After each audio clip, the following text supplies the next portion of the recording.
nicer background image. It's the galaxy.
Good morning, everyone, and welcome to the Saturday morning plenaries for our 25th annual Mars Society Convention. I would like to welcome Dr. Albert Haldeman from ESA. He is ESA's Mars Chief Engineer. Welcome, Dr. Haldeman. You have the floor. Thank you. I'll get started here. Good morning. I want to tell you about exploring Mars with the European Space Agency. And as announced, I am the Mars Chief Engineer within the Directorate of Human and Robotic Exploration here at ESA. I am happy to take note of this 25th Annual International Mars Society Convention. I participated in the first convention 25 years ago, so this is a bit of an anniversary. So I want to give the attendees, can you all hear me okay? I guess so. We are ESA. What is ESA? The European Space Agency. Give a little bit of context since not everybody may be familiar. The European Space Agency is a little bit different than national space agencies. It is a treaty-based international organization with 22 member states and four associate member states and one cooperating state. Its objective is the exploration and use of space for exclusively peaceful purposes. We have 7 sites across Europe, and our headquarters is in Paris, and launches by the European Space Agency take place from French territory in French Guyana. Our annual budget is smaller than NASA's, is around about 6.5 billion euros per year. That amounts to 12 euros per European citizen.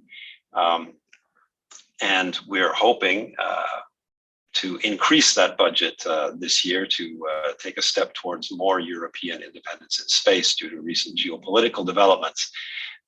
Nevertheless, it's a smaller space agency than NASA, and it has some differences. We do all aspects of space. We do communications and Earth observation and navigation. So the European Galileo system is done by ESA, not by a different agency. We do space safety, space security. We do operations and technology development, and we do exploration and discovery, science and exploration. And that's where the Directorate of Human and Robotic Exploration is housed. The Directorate of Human and Robotic Exploration, that's a little bit different, is we have Mars exploration in the same directorate at ESA as human exploration. And it means we can have synergies between lunar exploration, robotic and human, and Mars exploration, robotic for the time being in view of human in the future. What ESA has done at Mars in the past and what ESA is doing and planning for Mars in the future is what I want to tell you about today. We have a very productive scientific mission, Mars Express, that was launched in 2003. That mission has had its 19th birthday in space and has completed 18 years at Mars. Some of the things that the Mars Express spacecraft has done is contribute to the mapping of interesting landing sites, in particular, for example, the Jezero crater region, where the Perseverance rover of the Mars 2020 mission has landed and is collecting samples in view of the Mars sample return campaign. And the interesting clay minerals in the delta were identified by the Mars Reconnaissance Orbiter, but also by the Mars Express spacecraft instruments in orbit.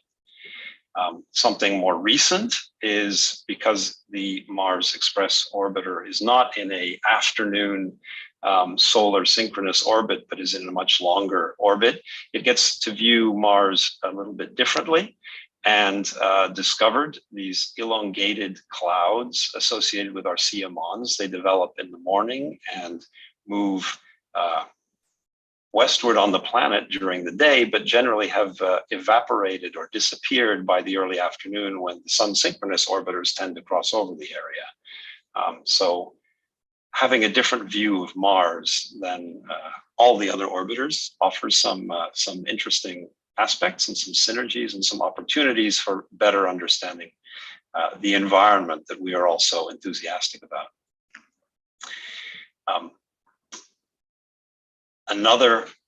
The next spacecraft that ESA, the European Space Agency, sent to Mars was the ExoMars Trace Gas Orbiter, TGO, in 2016. The Trace Gas Orbiter has 4 scientific instruments for observing the Martian atmosphere primarily. 2 instruments, the NOMAD instrument, a spectral sounder that does solar occultation, and the atmospheric chemistry suite that also does solar occultation. The color and stereo imaging system, CASIS, and then a neutron detector, FRIEND. And those have been operating now since for 6 years at Mars. And they were looking for, primarily, the goal was to go and look for methane at Mars. And the Trace Gas Orbiter does not see methane. The Trace Gas Orbiter has put upper limits at 20 parts per trillion on methane in the overall atmospheric column. And what's interesting about this is that is in seeming contradiction to the observations at the surface by the Curiosity rover, which in Gale Crater sees values that are just below 1 part per billion. So a couple, within an order of magnitude, we're not even seeing that. That suggests that Curiosity is seeing things that are very localized near the surface and very transient and not globally representative. And as you can see by the many data points and observations from the atmospheric chemistry suite, and there are equivalent ones from NOMAD, there are upper limits that basically say that methane is not common in the Mars atmosphere at all. So Curiosity has found an interesting near surface locale. Likewise, there are upper limits, not explicit detections on other on ethane and ethene and other gases, which could be related to biological activity, or sulfur dioxide, hydrogen sulfide, which could be related to volcanic activity, and there are upper limits on those, but they're still searching if they find anything more locally emitted, but also not detected. What this is promoting is a lot of innovative chemical and dynamical modeling. So contributing to understanding Mars and realizing how curious Mars is, that there can be some things that are very local near the surface. One thing that has been detected is HCl, hydrochloric acid, in the Martian atmosphere. That is a detection, and that leads us to try to figure out how chlorine is cycling into the atmosphere. Chlorides have been detected on the surface, and so how do those things relate? How does the surface solid phase chlorides get mixed into the atmosphere? Or could there be an active volcanic source? This is a new branch of study to try and figure out how certain resources move around Mars, what their geochemical activity is. The Trace Gas Orbiter's color and stereo imaging system obtains imagery at 5 meters resolution with very consistent, excellent radiometric calibration. And the uniqueness of this particular imager is on the same orbital track. It does a look forward, and then the camera spins around to get stereo looking rearward to the track. So it can get essentially the stereo view of a given location pretty much through the same atmospheric column with the same radiometric calibration. And that means they get very good stereo capability that is competitive with and certainly synergistic with other stereo views, even at higher resolution by HiRISE on Mars Reconnaissance Orbiter. The imaging, the geologic research that's ongoing is with looking at active processes, landslides, polar seasonal processes, things we want to understand about what is happening on Mars today, and what that's telling us about modern Mars and linking to past Mars. There are those high resolution digital elevation models are available online. Then what are we developing next at ESA? We're working on the Mars Sample Return Program in a cooperation with NASA and contributing several elements. A key element is the Sample Return Earth Return Orbiter, which I'll tell you about. Another element is the Sample Transfer Arm that is part of the Sample Retrieval Lander of MSR. I'll focus on the main spacecraft, the ERO. It is a combined electric and chemical propulsion spacecraft that will launch from Earth, transfer to Mars, go into Mars orbit. At Mars orbit, it'll provide relay services for the surface assets of the Mars sample return program, and then monitor the launch of the Mars Ascent vehicle, capture the orbiting samples, and then depart Mars. This means that it will be the first spacecraft to do an interplanetary back and forth to Mars. And as you might imagine, that means this has to be a pretty beefy spacecraft. And so I like this next slide, which shows the size comparison between the Mars Sample Return Earth Return Orbiter that the European Space Agency is building and a Airbus 320 aircraft. We're sending a spacecraft to Mars and bringing it back at the end of this decade to bring the first samples back from Mars. A key element, a key technology required for that Earth Return Orbiter is electric propulsion. That is enabling.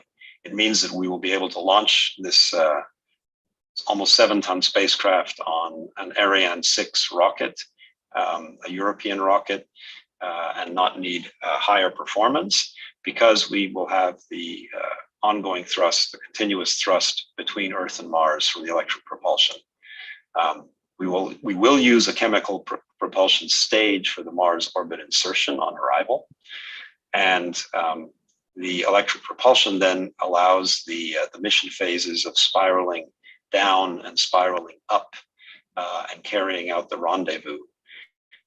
It's based on heritage from the ESA Mercury mission, Bepi Colombo, and it's using 5 electric propulsion gridded ion thrusters.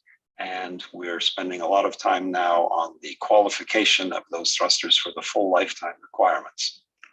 As you could see in the previous slide, just jump back to that, with the almost 40-meter wingspan of the Earth return orbiter, there's a lot of solar power required to fire those electric propulsion thrusters. And that's why there are those really big solar arrays. And that is what is enabling to get to Mars and back from Mars. Again, it'll be the European Space Agency building the first spacecraft that goes back and forth to Mars. And then there's our much beloved and unfortunately further delayed Rosalind Franklin rover mission that is now proposed to go in 2028. The ExoMars rover mission is unfortunately a bit of a victim of the Ukrainian crisis and current geopolitical situation. It was part of a cooperation on ExoMars with Roscosmos, the Russian space agency, and due to the political situation now and the sanctions, we have discontinued that the cooperation for that rover and surface platform mission, and are reconfiguring and are looking forward at the ministerial meeting that endorses every 3 years the ESA budget. That's this November. There's a proposal to rebuild the parts of the program that Russia was contributing, build those in Europe with some cooperation with NASA, and then launch in 2028 with a landing in 2030. And as I'll also show on the next slide, the scientific relevance of this mission remains, because it is actually unique. The ExoMars rover landing site is unique. It will be the oldest ever, and it'll be the first mission that will probe the early history of terrestrial planets at this oldest landing site ever on the Martian surface, so older than the Jezero site where Perseverance is currently. What is also unique is the 2-meter drill capability, which will be used to extract and investigate subsurface samples. That is a much deeper drilling capability than any other currently planned mission has available. And that is demonstrated and qualified. And that will open a new window into Mars research as the best way to look for potential ancient biomolecules, potential evidence for past life on Mars, help us understand the context of the evolution of life on terrestrial worlds. And finally, with that sample from the subsurface, opening the third dimension of terrestrial planet exploration at Mars, we have already developed and qualified a unique integrated instrument suite that will be used. And it's conceived to, its difference compared to the Perseverance and to the Curiosity rover is that the same sample will be examined by multiple instruments. It's not one sample provided to a single instrument. And that the rover is ready. It was tested, it was qualified, it was delivered. We'll have to do some maintenance on it to maintain it and make sure that everything is robust and ready for a launch in 2028. And I want to thank you all for your enthusiasm this morning, early for you, and see if there might be any questions from the room. I don't know if that's possible.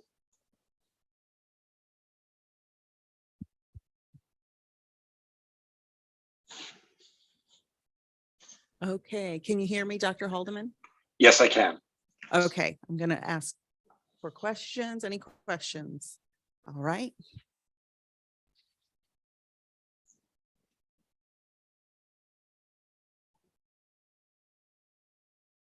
Good afternoon, sir. Well, I presume it's afternoon where you are.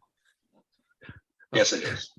So you mentioned methane, and I know you're not the chemist on the spot, but do you have any observations from the instruments regarding the presence of superthermal electrons in the Mars environment as observed during the CSS flyby in October 2014? There are indeed. Mars Express has been, I don't know about superthermal electrons, but Mars Express in 18 years has been observing the extended atmosphere and the space environment in and around Mars because of its larger orbit compared to many other instruments. And that information, it has detectors that have mapped the particles and fields in the near Mars environment. So there is information available that is coordinated also with the MAVEN mission. And there are some recent publications on that I know of. I don't have a slide today, I'm afraid. Another thing that is done to examine that by ESA is we're doing radio occultation measurements between Mars Express and the trace gas orbiter, and that is indeed sensitive to the ionosphere, the ionosphere of Mars, where there would be electrons moving around. And so those occultations, rather than being a single instrument on a single spacecraft, there are mutual occultations between those two spacecraft multiple times per day, and they're doing some observations every few weeks. So building up a larger database, that's been ongoing for the last year or 18 months, those mutual occultations. That took some time to develop that technique, and it's been productive so far. Okay. So I think I addressed your question without giving you a specific answer. I apologize. You did. I've read the papers on the subject. I just wondered what you knew about it. Thank you. Yeah, this is Robert Subrin. I noticed that you're using this extremely large electric propulsion spacecraft to move a few kilograms of sample from Mars to Earth. Now, it's true that the electrical propulsion has many times the specific impulse of chemical propulsion, but the delta V to go from LEO to low Mars orbit and back to LEO with electric propulsion is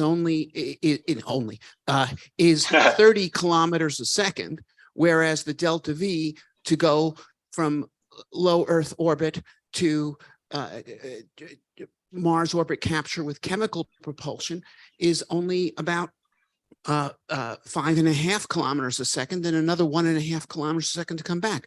So you've got a bigger exhaust velocity, but more than 4 times the delta V, and you're carrying this enormous weight of all these solar panels.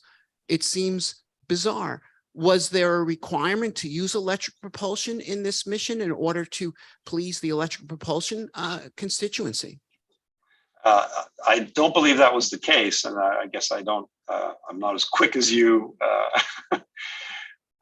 Robert, on the delta V math there, but certainly we did look at doing it all chemical propulsion, and that would have made it a much heavier spacecraft than the way we're doing it now. So we might have had smaller solar arrays, but the chemical propulsion needs for the delta V, which also includes some station keeping, lowering the altitude in order to capture and circularizing it. So the delta V indeed is lower for chemical propulsion, especially if you do aerobraking. But the timelines are not opportune for doing it that way. So we have the trades were all done. This really is a solution that now what there was a requirement for was to use a European rocket. And that indeed led us to the lighter weight option, which, yes, it has giant solar panels. But it is staged. As I said, there is a chemical propulsion element being used for the Mars orbit injection. But to have a chemical system available for the return was more prohibitive than the electric propulsion. If you're, questions? I suppose somewhere there might be I'll have to track it down and I can send it to you if there was I think a paper a few years ago doing the explaining the trade. Go ahead, next question. Yeah, I hope this was easier. So could you describe the landing site a little bit more? Maybe I missed it, but is it in the southern hemisphere? Is it in the mountains? Oh, is it more challenging to land on for that age? And then we all saw that the drill in our recent probes had some trouble, just like digging my backyard. They run into rocks. How are you avoiding that problem? How are you going to make sure that you get to the depth you want in your drill? So sort of a two-part question. Okay, so two-part question. So the landing site for Rosalind Franklin is selected at Oxyaplanum. That if you search Rosalind Franklin landing site or ExoMars landing site, you should be able to find that explanation. We're not changing the landing site. It is in the lowlands. It is in the area it's actually sort of north and east of where Mars Pathfinder landed. So it is at the mouth of an outflow channel, but in a exhumed area that has, by crater counts, older surface area, and it has clay mineral deposits that are of interest to the science team. So it's the landing site altitude and elevation as far as landing site, and it's also fairly flat. The landing site difficulty is commensurate with landing sites for other vehicles that have had landing ellipses of the order that ExoMars will have, sort of 100 by 30 or 40 kilometer ellipses, and that was already evaluated. The drilling, and I think you're referring to the difficulties in getting into the subsurface, that was encountered with the mole system, the HP3 on InSight, which is a very different system. It's not a rotary drill, but was a purely percussive, self-hammering propulsion system to pull itself, if you will, into the subsurface. And it could not go around rocks. However, our drill does go through rocks. Very hard rocks will slow us down and take more power, but we have demonstrated that we can go into harder rocks. We do have a backup drill bit should that become necessary. We don't have a lot of drill bits, but we've tested and qualified the drill bit for the number of samples we expect to collect, which is 18 for the nominal science mission. So we've tested it with target soils, also evacuated, so under Mars temperature and pressure in a big vacuum and cryogenic tube filled with dirt and soils and rocks, and layered, and it works, and it collects samples. It's a little ripper mouth at the bottom is able to extract the samples. So we're looking forward to giving it a go on Mars.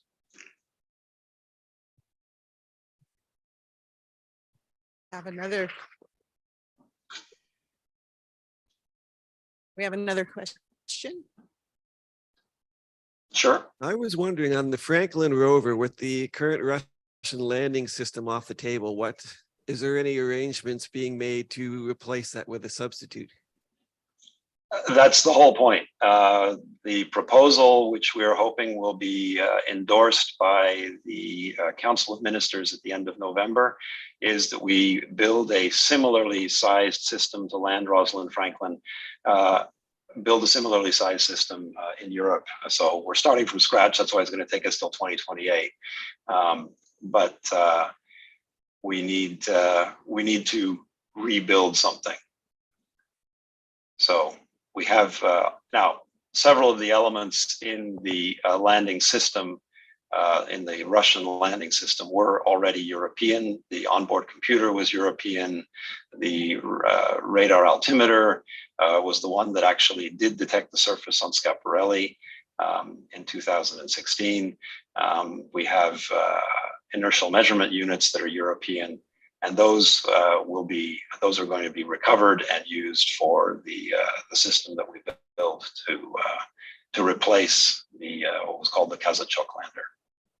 We're not loading any scientific instruments on it. We're going to keep it as simple as possible. So the only science we're taking is on the Rosalind Franklin rover. Okay, thank you very much, Dr. Haldeman. And I appreciate your participation. Thank you.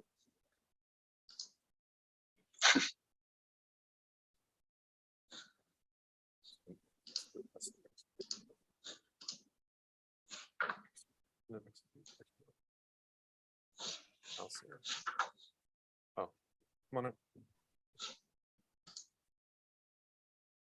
Thank you, Dr. Haldeman. Okay.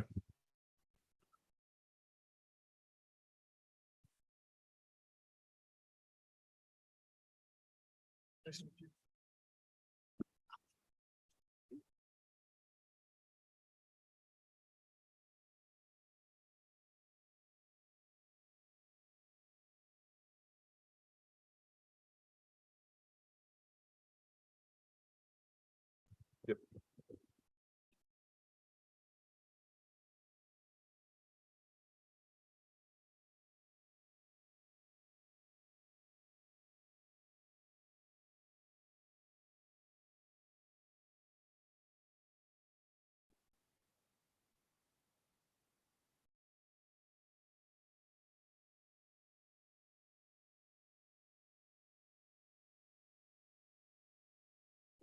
Good morning, and I would like to welcome Dr.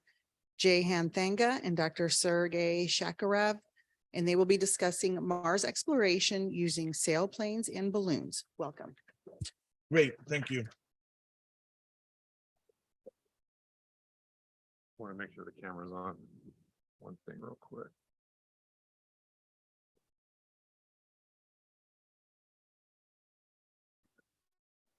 Sorry. Okay, thank you. Thank you for this opportunity, and we're very grateful for presenting this, particularly our ongoing research on Mars exploration using some of the more unconventional methods, sailplanes and balloons.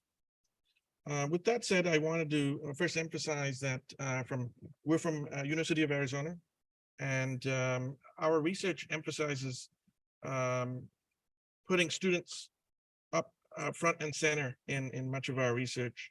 And so very much thankful for all of their contributions. University of Arizona has a rich, illustrious history in Mars exploration, as you know, with the leading of the Mars Phoenix mission, in which water ice was found, to the HiRISE camera, where we get all these great pictures using the Mars Reconnaissance Orbiter.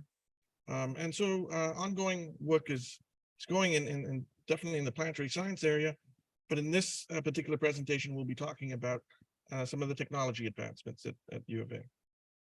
And so with that, with sailplanes and balloons, the potential applications, of course, are for next generation robotic exploration, for supporting future human Mars exploration, of course, and setting up services that are going to have to sustain long-term habitation, exploration, and even economic development on Mars, including everything from weather stations to comms networks. And we see a role for these vehicles in all of them. With that said, aerobots in general could play a crucial role in all of these areas. But I'm going to first focus on sort of the science area. And with science, one of the areas that these unconventional vehicles can tackle is to get to some of the extreme environments and answer some of the emerging and puzzling questions that still remain. And of course, these are the cliffs, caves, skylights, and canyons. And with that said, we've launched a whole series of robotic missions to Mars, often in some of the flat plain regions. but there's still a lot of Mars yet to be explored. And you guys as a community know this very well. Much of the southern highlands, the volcanic regions, Valles Marineris, of course, still remain untouched, except for, of course, orbital observations. And so to reach those spots would be critical. It would be critical both for, sustaining human missions, but also asking some of the most intriguing questions about, the evolution of Mars, how it went from this once ocean world, and then that's some of the latest theories now, to this dry desert planet that it is now. And here's another, which are the recurring slope lineae. And these were images observed from the MRO. If you see very carefully along the crater walls, you'll see, stream-like features form. But all of our, electronic readings tell us that there's no water there. But how come, we see these, formations? And so that remains quite a mystery. And that can be solved by getting close to these spots, getting to these spots when these, intriguing events occur. But short of that, we can't do that with current technology as it is. And these platforms offer that opportunity. Then, of course, search for past life. And, the first fossils, the first intriguing knowledge about, past life, particularly millions and billions of years ago, were found by looking at cliffs and canyons and off the coast of places like Jurassic in England. And by looking at these exposed cliffs, we could identify past life, but also its evolution. And such great places could also exist on Mars. The grandest of them all, Valles Marineris, which by all of our measurements, is the length of our continental US. But how do we reach such a environment using current mission paradigms? And that's one of the questions that we'll be answering here. The other, of course, is Olympus Mons. And not just, the volcano here, but the surroundings, where we see a series of lava tubes and lava tube networks. And that could give us a whole insight about the evolution of volcanic activity there. And Martian pits. And so these are sinkholes that are part of what are thought to be lava tube networks on Mars. And these are some of the pictures taken from MRO. And these are all in the volcanic regions, including what I call the Seven Sister regions here. Some of them could be a reservoir for resources. Others, of course, could be shelters, both shelters for human habitats, but also they could have been the last shelters for life if there existed in the past. And so getting to these places and being able to answer these intriguing questions would be, one of those big and critical steps. And of course, with, vehicles like this, coming up with that support system for human habitats, exploration, colonies, and being able to support them, being able to see beyond the next mountain, the next cliff. For a multitude of reasons. So one of the first things we'll talk about is balloon systems that we have been envisioning and designing for Mars-like applications. And what we're envisioning for these balloons is that they would be secondary payloads. They'd be carried in CubeSat-size deployment systems, and they would be carried as secondary payloads on some of the flagship missions. Oftentimes, some of the flagship missions have ballast that could range in the hundreds of kilograms. In fact, on the Mars Science Laboratory mission, there was 190 kilograms of ballast that ended up being tungsten that was dropped off. Some of that could be repurposed for all kinds of interesting secondary missions, just like this. And so they could be envisioned into 12 or 24 units They could also have units that could be tethered down from the balloons to be these robotic explorers, what we call tethered robotic explorers. And how would they be deployed? So they would be deployed as secondary, as I had mentioned, from the EDL. Depending on the scale, some of them could, take their time to, first land on the surface of Mars and then float up. But they wouldn't have to actually use extra heating systems or even a chemical gas of any kind. In fact, they could use solar heating off the surface of Mars to float back up.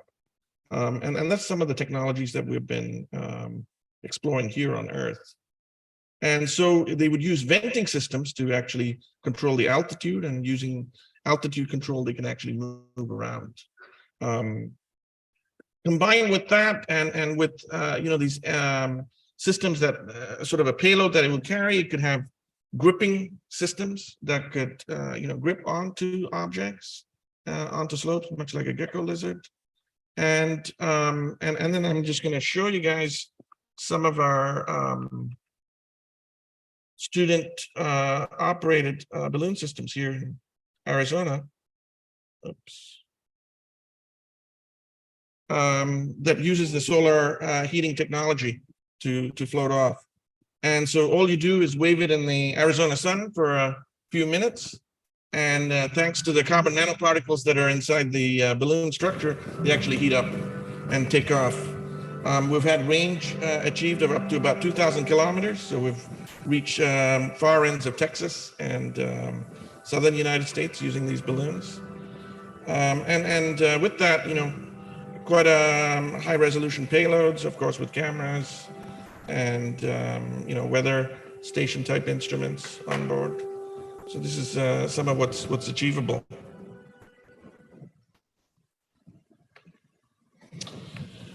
But we could do more, particularly by adding robotic instruments to their payloads. And so they could land on cliffs, they could land into skylights and be able to deploy secondary systems. We've also come up with even smaller balloons called pico balloons. And this has been both popularized in the hobbyist community, but we've also been using this for technology demonstrations in science, but being able to send a swarm of them. And these use almost party-sized balloons with helium or some kind of light gas. We've had swarms that have been sent that can circumnavigate Earth in about 2 weeks by following the jet stream. And through that, we can get data real time through the Whisper antenna system. And this is a decentralized system that uses the, much like shortwave technology to bounce that radio wave data through the atmosphere. But more is possible with really this type of technology and being able to sort of map the atmosphere and sort of watch its changes real time. Some of the other instruments, of course, are high resolution cameras that are utilized on CubeSats or deep space CubeSats, and potentially other secondary instruments as well. One of our more intriguing things that we're looking at is using things like SphereX, which is our envisioning of using and incorporating smartphones into drone-like technology, but using them off-world.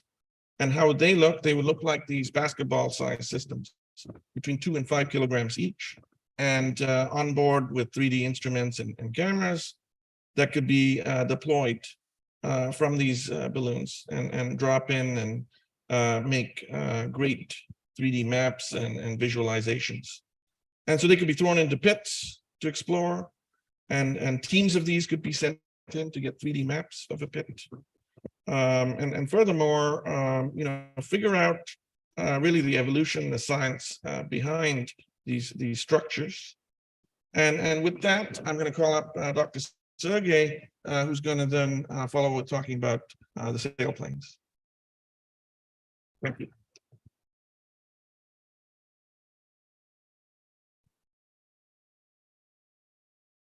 Good morning.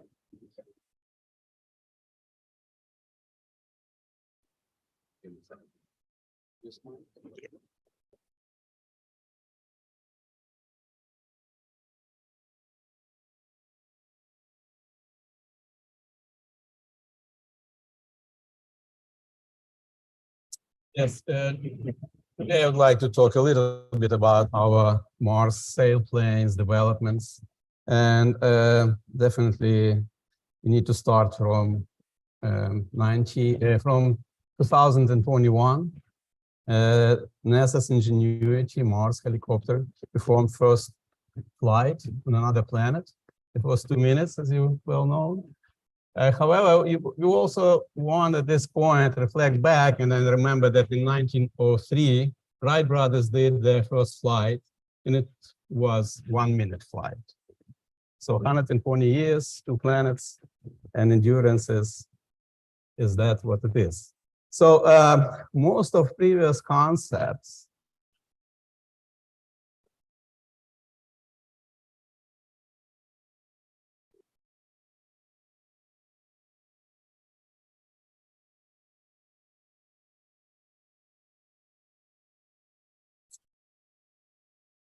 good enough?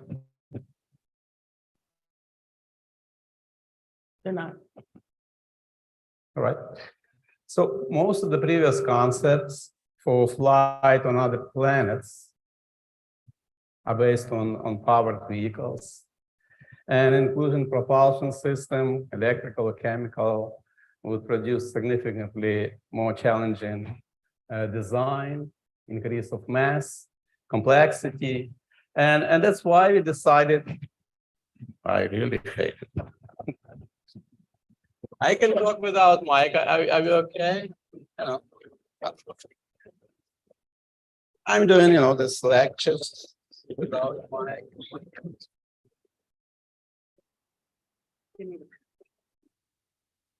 Yeah, take it.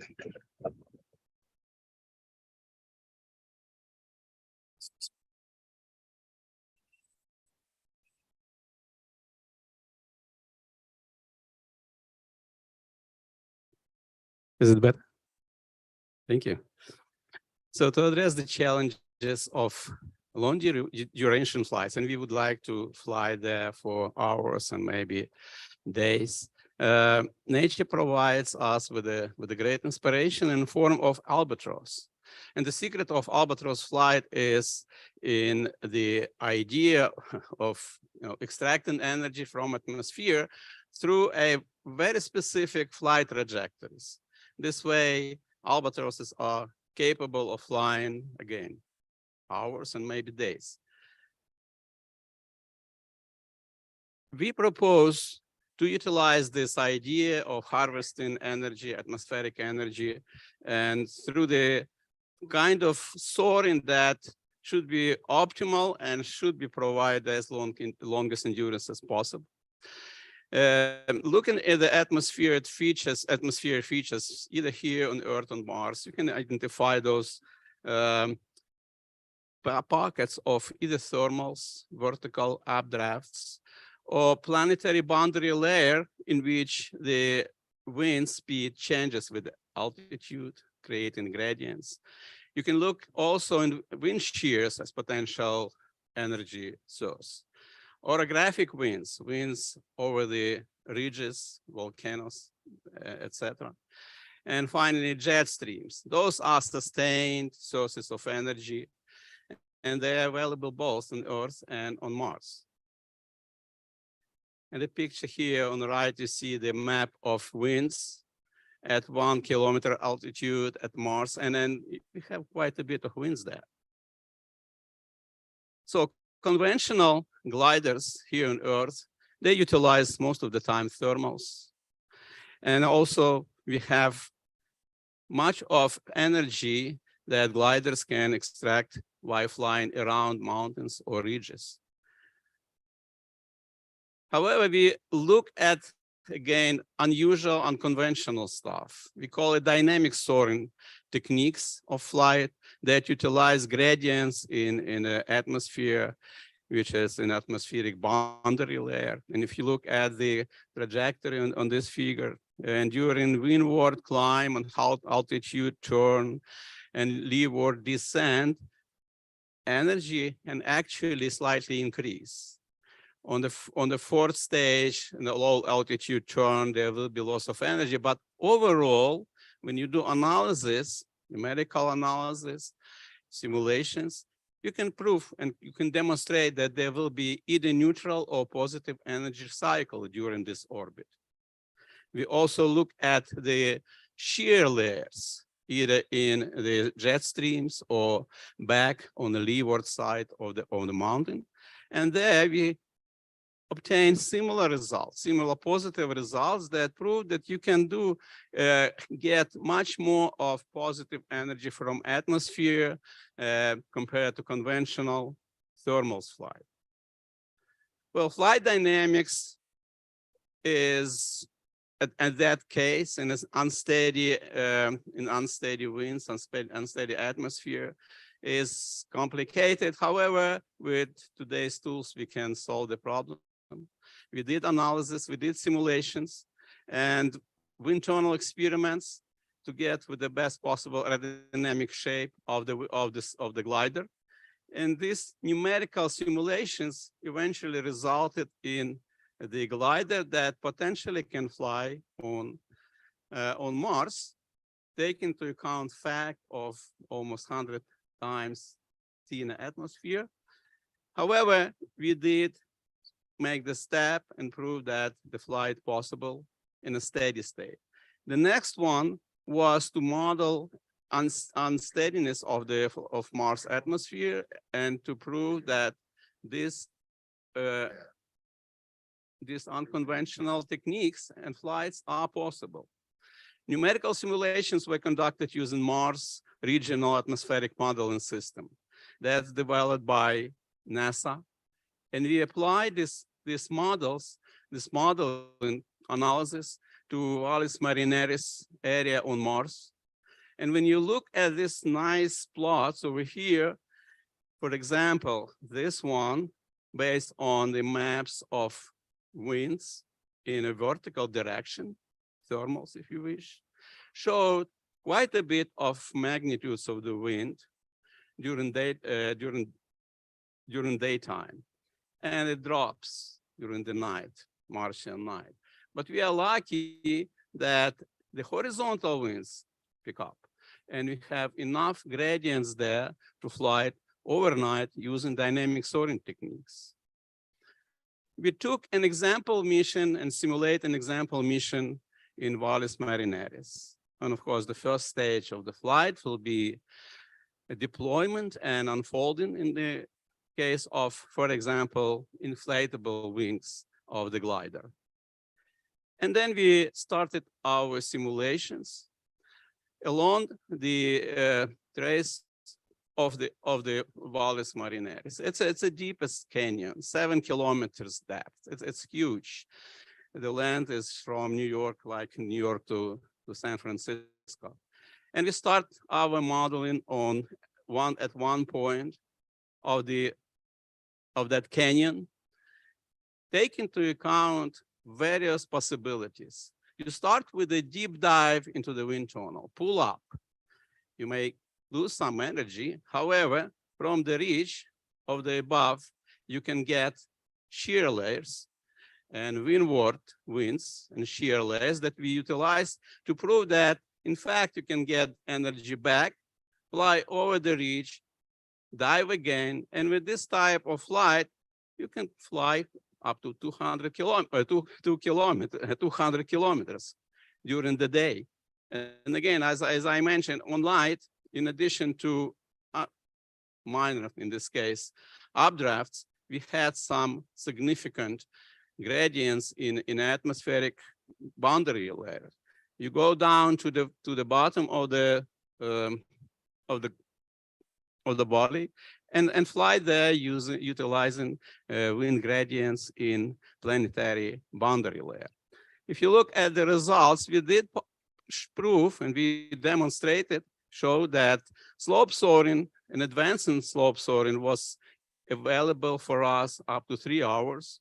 Canyon diving for 4 hours, slope soaring another hour, and then gliding with the power on. We did kick on the motor from time to time, 5 hours, and finally dynamic soaring took 11 hours. So 24 hours, 40 minutes of flight can be achieved with this series of trajectories that we know how to do. Well, the next question, though, that was a proof on a paper, and we do know that may or may not be convenience for all people. And we try to do our next step to prove the concept by utilizing Earth experiments and to prove the possibility and feasibility of flight on Mars. Again, look at the Earth, you have the same set of unsteadiness in atmosphere: thermal, orographic winds, wind shear, planetary boundary layer, jet streams. We do design our autonomous glider for flight on the Earth and actually built it with control algorithms, realizing all the possibilities and varieties of the orbits. So the question remains how to prove that we have similar conditions. We utilize similarity conditions of flow on Mars and Earth based on the Reynolds number and Mach number. And we come up with these two sets of parameters for the design of air vehicle, for the glider, sailplane on Mars with similarity on Earth. To fly on Earth, you have to go to 25,000 meters, 75,000 feet. To fly on Earth, the mass should be slightly lower. G is lower. Wing area smaller, wing smaller. And eventually, we have a glider off the shelf, 3.7 meter span, that flies autonomously on Earth. And if you bring it to 75,000 feet, it will realize conditions on Mars.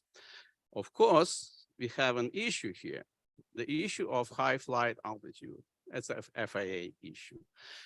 But our students smart enough to conduct a lot of flights at 450 feet above the surface in Tucson. Hundreds of flights being conducted to prove that the technology works. And then we go to double crater north of Flagstaff. Here, at 8,000 feet, you still cannot fly, according to FAA, but you can fly 450 feet above a ridge of the volcano. And that's what we've done. We performed a lot of flights, and they were successful, and we collected data proving that technology works and autonomous flight in these conditions is possible. And another demonstration of that is short video. On the left, you see video camera footage view from the on board of the glider. And on the right, you see a flight trajectory and projection of that flight trajectory on the surface of crater.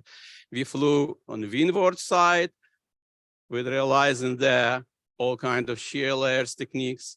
We go on the leeward side, doing dynamic soaring there. So, and you see that from time to time, we do need to get some energy from the motor, which is in fact can be utilized in both ways, as a wind turbine when you have extra energy, or as a power source and propulsion source. Our next step is go further, go even higher. Still cannot go to 80,000 feet, but we found a good collaboration and help from Naval Postgraduate School. They performed this annual event, 4 times actually, a year event called Joint Interagency Field Experimentation, where you can fly 15,000. So we've been working now and trying to achieve this goal of 15,000 feet. For that, we will bring our glider to that altitude using weather balloon, release it there, and let it fly. I will conclude with acknowledgements of hard work and then creativity of all our students. They're fantastic. And thank you very much. And we will answer questions.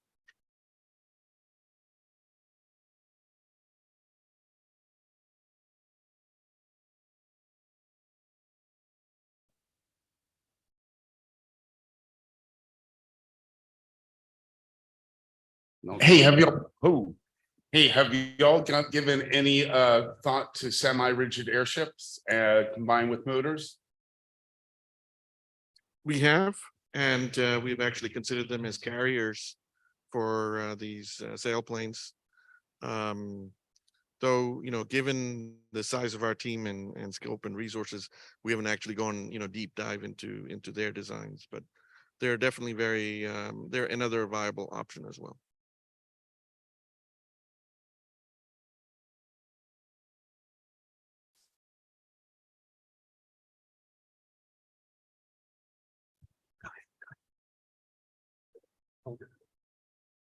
Hi. I love the idea of sailplanes, but you have an atmosphere on Mars equivalent to being, say, 123,000 feet here on Earth. The winged vehicle must need to be with a very large wingspan and made of extremely light materials. Am I on the right track here? Absolutely. Yes, you're right. But you also will fly it very fast. We will fly there at 70 meters per second, 210 feet per second, to take care about the density. Yeah.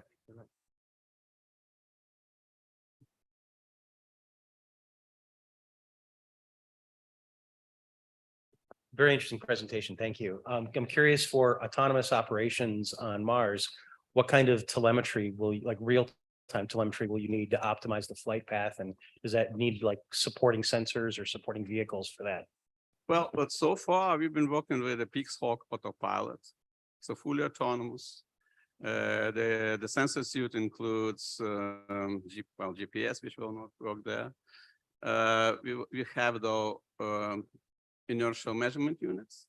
We have airspeeds, in addition to science sensors that also can be placed.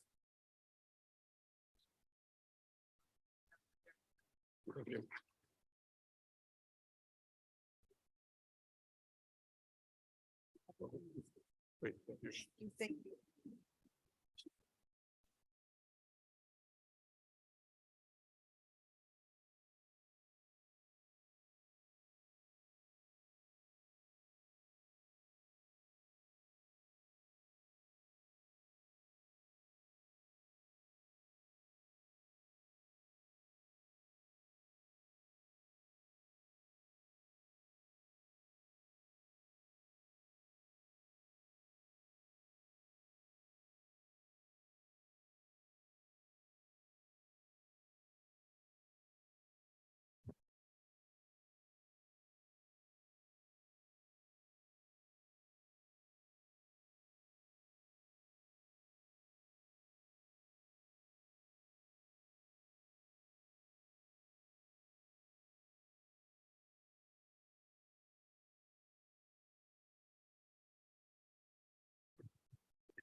Next, I would like to welcome Dr.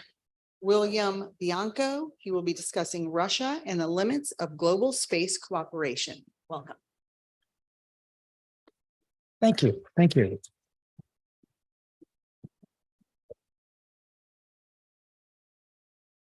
Okay.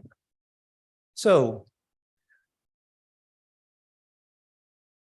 one of the focuses yesterday's discussion of policy was on architecture or hardware.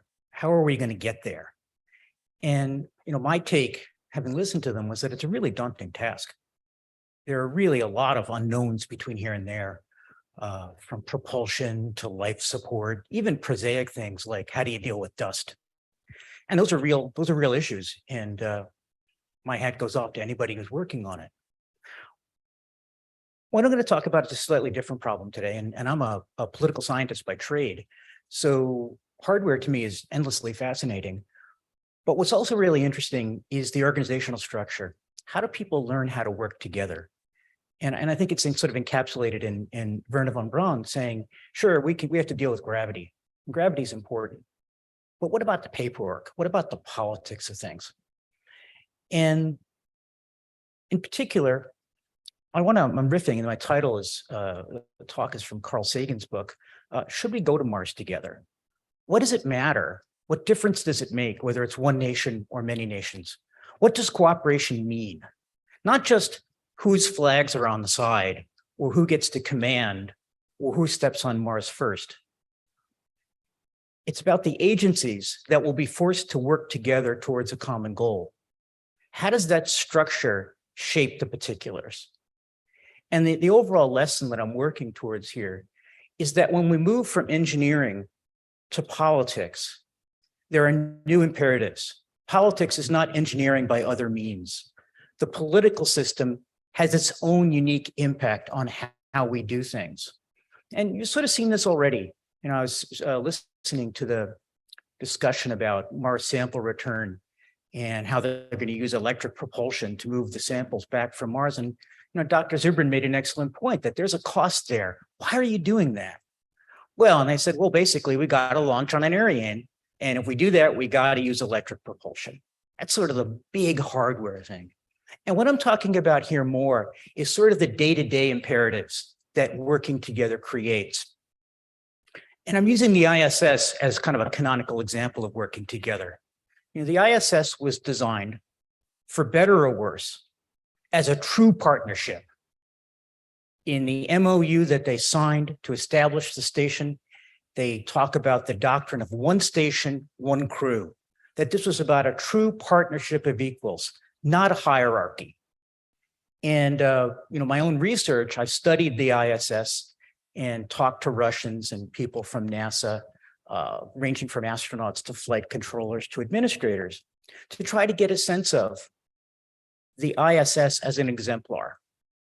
If we're going to go to Mars together, truly together, as the ISS experience suggests, what does that mean? What do we have to watch out for? What are the lessons learned of the ISS for international cooperation?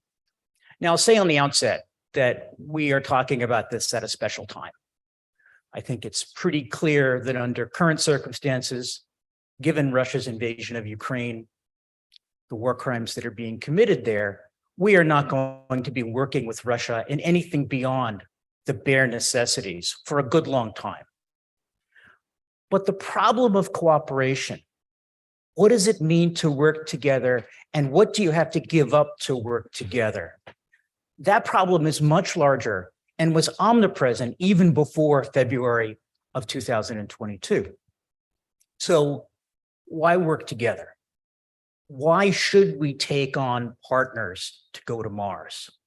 Well, one answer is obvious. You send the best people.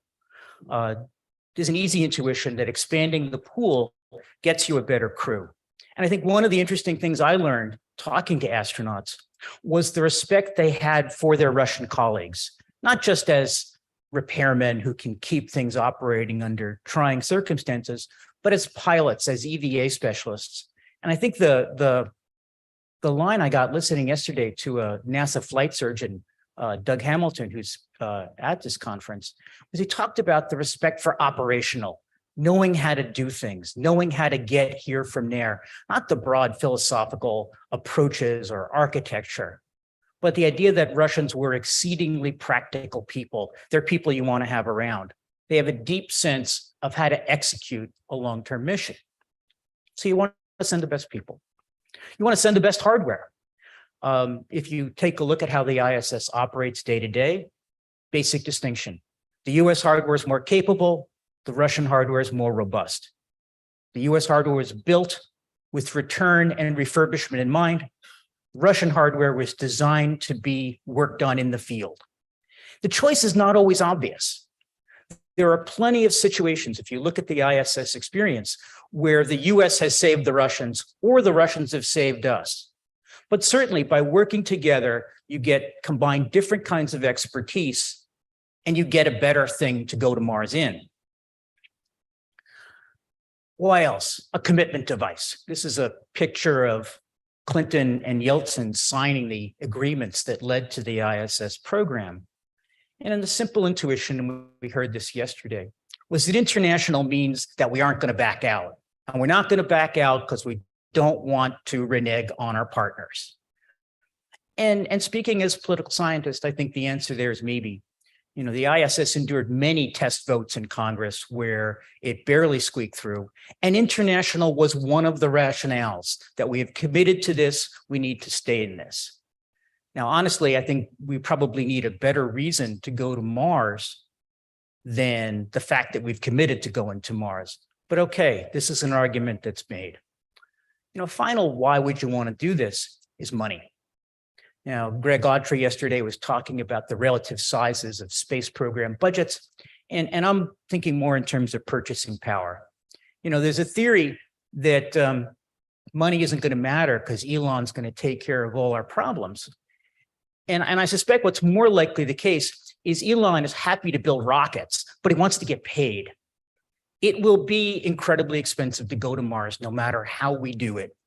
And having partners who can chip in, from checks to rockets to whatever, might well be essential. That's the argument for working together. So what does ISS teach us about the downside? What are the costs? All right, well, the first thing, elephant in the room, if you go with partners, you're a hostage to events. Friends may not stay friends. A decades-long partnership means you are locked in. Now, I know that at this very moment, there are people in NASA who are thinking really hard about how you take the ISS and undock the Russian segment and send it on its way. And that may well be possible. It's not easy. The two sides of the station, while they are largely separate, are integrated in ways that are very hard to divide. That said, I don't think there's any way you can separate Mars hardware. Once we go to Mars together, we are locked in. And one of the problems is the people we go with may not be people we want to be with once we get there. Second, deeper problem, and I spent a lot of time talking to people about this. One of the problems with the partnership is that the parties demand continuous involvement.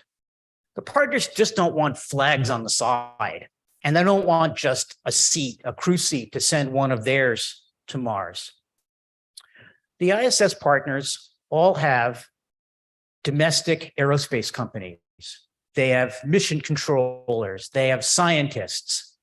And their participation in the enterprise is contingent on giving those people something to do for the entire duration of the mission. Their participation is contingent on addressing this need. And this notion of continuous involvement led to some pretty peculiar ways of operating the space station. One, most obvious. This is a NASA chart of all the different organizations and locations that are involved in managing the station day to day. And it's a very complicated structure. It's a management structure that makes no sense except in terms of satisfying the political imperative. Let me give you an example. The station day, when does the crew wake up? Station day begins at about midnight Houston time. And that means that the A-team of station flight controllers are working the graveyard shift as a matter of routine. And they've been doing that for 20 years. And I've talked to them, and it's an insane twist on their lives. Why do we do this? Well, the fact is that the way Roscosmos organizes its mission control, the specialists, the people who really know what's going on, work business hours. And they kind of have to work business hours because a lot of them don't have cars. They use public transit. You can't have them coming in at odd hours. So what NASA conceded 20 odd years ago was that they would allow Russia to bring its A-team in during their day shift, and NASA would adapt. And that means mission control at Houston is most active in the middle of the night. So if you have a partnership, you're going to have all of these practical problems like time zones and language issues. Where are we going to have the core of station operations? And the answer is spread out everywhere. And that has been an incredible hardship and incredibly expensive for NASA. So a second problem, conflicting engineering judgments. I'm talking to NASA flight controllers. one of the really interesting sets of stories they would tell is about learning they were not always right.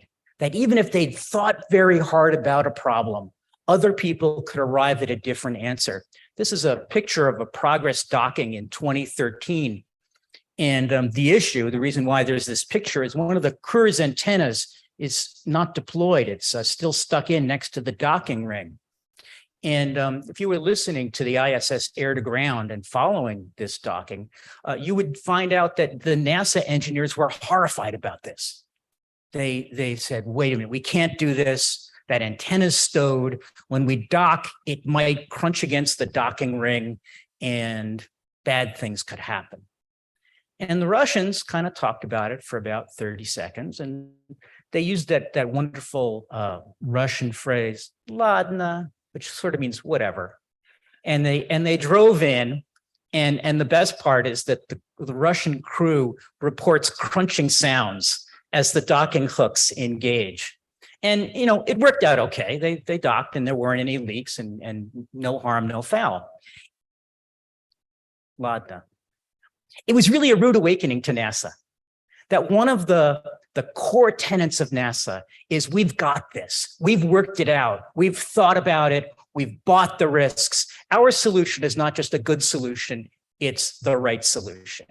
And here they found another program which was equally experienced, had thought about it equally, and came to diametrically opposed solutions. And dealing with that cognitive dissonance was and remains a big problem in managing a partnership, in managing a station. Now, the easy answer is the Russians are risk acceptant and we're scaredy cats. And that's not quite right. And I'll give you the example of satellite phones. Every Soyuz carries a satellite phone. If they land off course, they can sort of call in and say, we're here, we're good, find us. And this is a US, it's a Motorola satellite phone. And it turns out the Russians were incredibly paranoid about this phone because every few months you have to recharge it. And the Russians were concerned that the battery would explode into flames. And this is probably a comment on the Russian cell phone industry. So what the Russians mandated, NASA guys were like, just plug it in, no big deal. What the Russians made them do is put it in a fireproof bag, seal it up, and only then plug it in. And so each side is paranoid about different things. Each side has risks they're willing to buy and risks that really scare them down to their core. And if you are in a partnership, you have to accept the fact that there are things you must care about that you would rather ignore. The essential lesson of the ISS and how you do cooperation is to stay out of the way. This is data that some students and I collected, and it shows you the percentage of Progress cargo that was for the US segment of the station. And the timeline is between September 2005 and March 2016.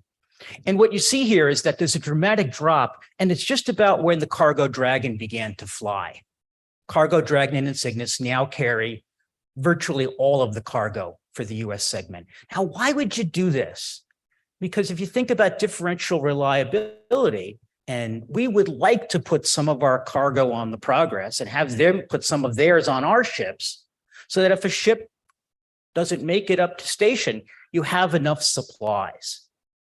Well, the problem is, if we're going to put cargo on the Progress, it has to fit Russian standards. And here again, the Russians don't stuff everything in. They have their own ways of attaching cargo to the structure.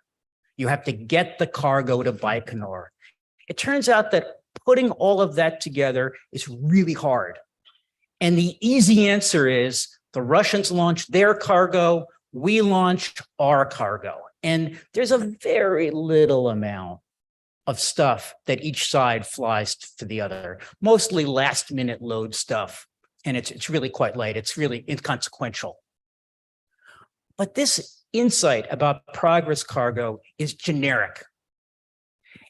A partnership is hard. Learning to work together is hard. The easiest way to cooperate is to stay out of the way. Don't work together except when you really have to.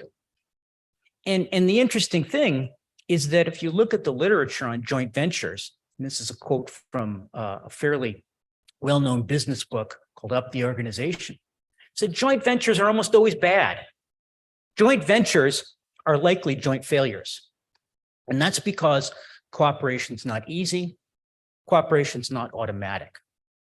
And the amazing thing about Station, and this is what I came to after following NASA engineers in Russia for a year. The amazing thing about ISS is that a bunch of engineers and flight controllers who are used to working in a very strict hierarchy where people know their place and know the chain of command, found a way to make an impossible management structure work, where they had to not only worry about their bosses and their official job description, they had to worry about these Russians on the other side who wanted very different things and were not in their management structure. They had to be negotiated with rather than ordered around. So if those are the constraints, if partnership is hard, what do? Well, it may be that NASA's learned this lesson. I will point out to you, here's a picture of SpaceX lander on the moon, and there's only one flag on the lander. Artemis is very much a hierarchy, not a partnership of equals. NASA is emphatically in charge. Now, I know there are the Artemis Accords, but the Artemis Accords provide remarkably little insight to how we're going to fly these missions. If you look at what NASA is planning to do and how they're planning to do it, it is not a partnership anymore. Other people are free to sign on, they're free to send checks, and we'll fly their astronauts.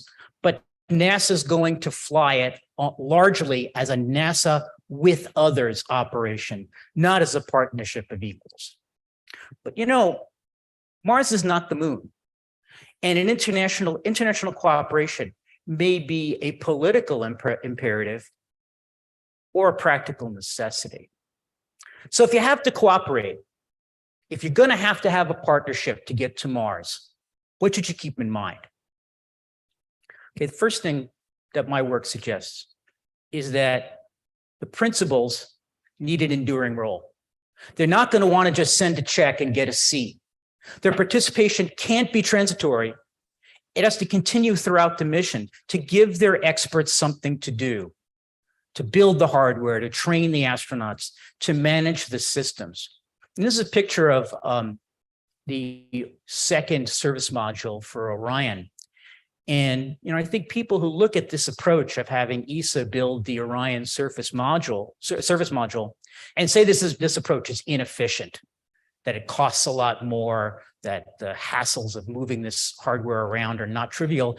I think they're totally right. They're missing the point.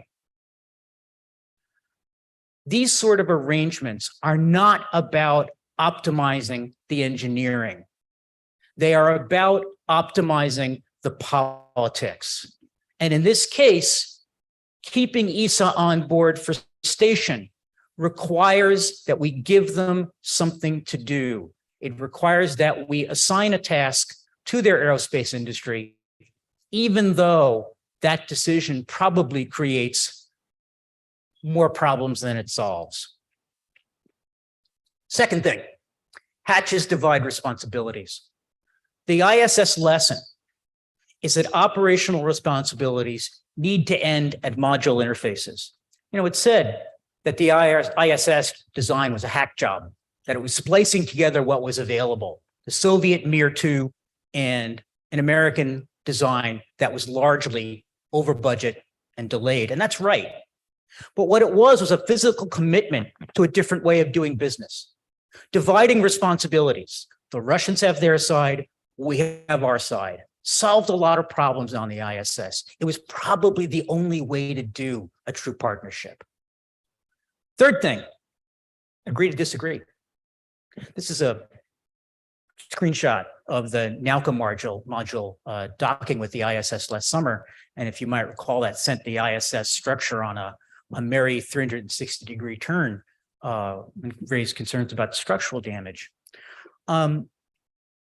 This intuition that NASA had that disagreements needed to be talked out, that technical interface meetings, splinters, working groups were the way to resolve differences.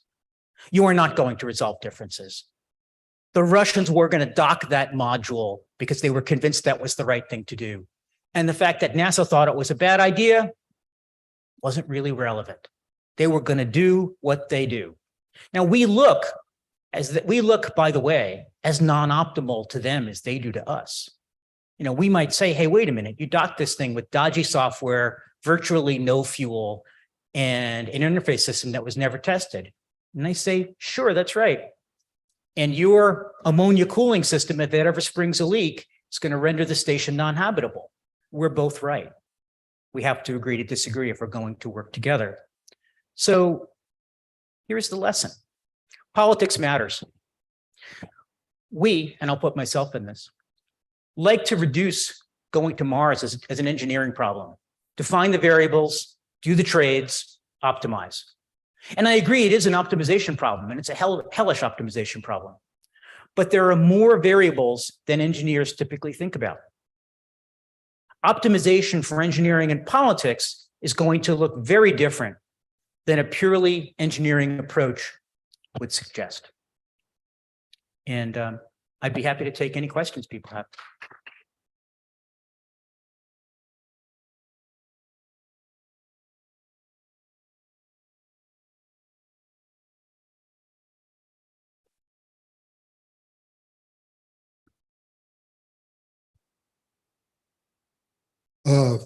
First little comment. I think that human history, if you zoom out far enough, is a history of bigger and bigger teams of more and more diverse people taking on harder and harder challenges. So the fact that, you know, we have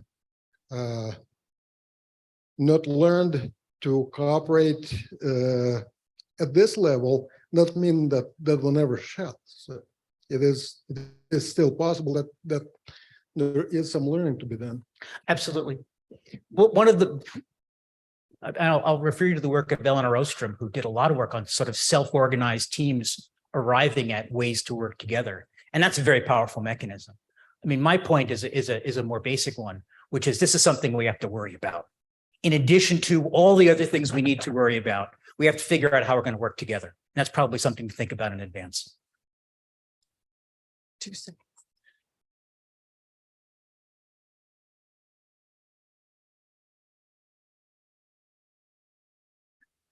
Hi, I'm a great admirer of the ISS, and when it's all ended, I mean, it's not literally attached to Earth, but very figuratively attached to Earth, and all the agreements and partnerships have to work for people to live there and work there. And I don't think you can apply that to Mars. And I think you've suggested that, but I'd like to get your political science perspective on whether or not getting to Mars can be a partnership, but once we're on Mars, all of the models from Earth don't really work anymore, and we have to figure it out all over, whether or not Mars would be beholden to anybody on Earth or any company or institution or national space agency, or do we start all over, declare Mars a sovereign place, and go from there? I'm really interested on your take as a political scientist. That's a good question.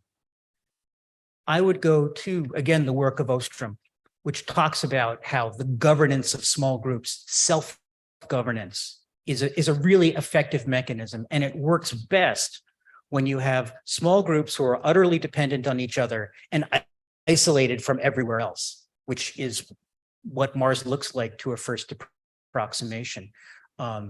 That's where I'd go. I think the arguments about, well, we need a constitution for Mars, we need a legislature, sort of a Kim Stanley Robinson approach. I think that's the wrong experience. What's going to happen on Mars is going to look much more like what happens in the absence of a state rather than the imposition of a state.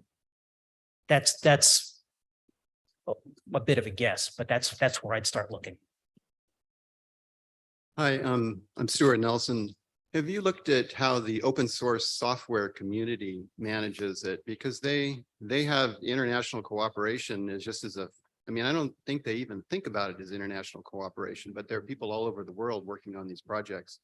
And they do major work. Have you looked at that? Yeah, that is a good model of what would happen in the absence of central authority. I think right now, in terms of what we do once we get to Mars, that's an interesting question. But for the moment, I think getting to Mars is going to be an enterprise of nation states, of existing organizations, different situation. Thank you for the presentation. I guess it's a question of the go it alone versus going together. They're solving different problems. If your problem is building another space station that has longevity of political support, you know, the ISS model has kept it going for over 20 years, maybe.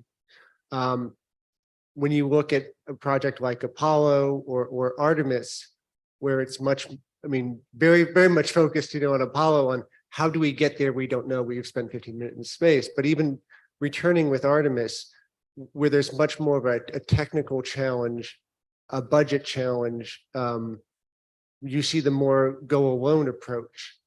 You know, thinking of the technical and challenges of going to Mars and establishing bases there, how do you weigh the go, you know, go alone, go fast versus the take way longer and more expensive, but have a longer political commitment trade-off between those two? That's a really good question. I mean, the thing of it is, really major space programs, we have a fairly low end, and we have Apollo, which was done in an incredibly competitive way, and then we have ISS, which was done in a more collaborative way. It seems to me that the collaborative, those choices, do we work together, do we work alone, were not about the engineering so much as the different politics of the situation. Now, Artemis so far harkens back to Apollo.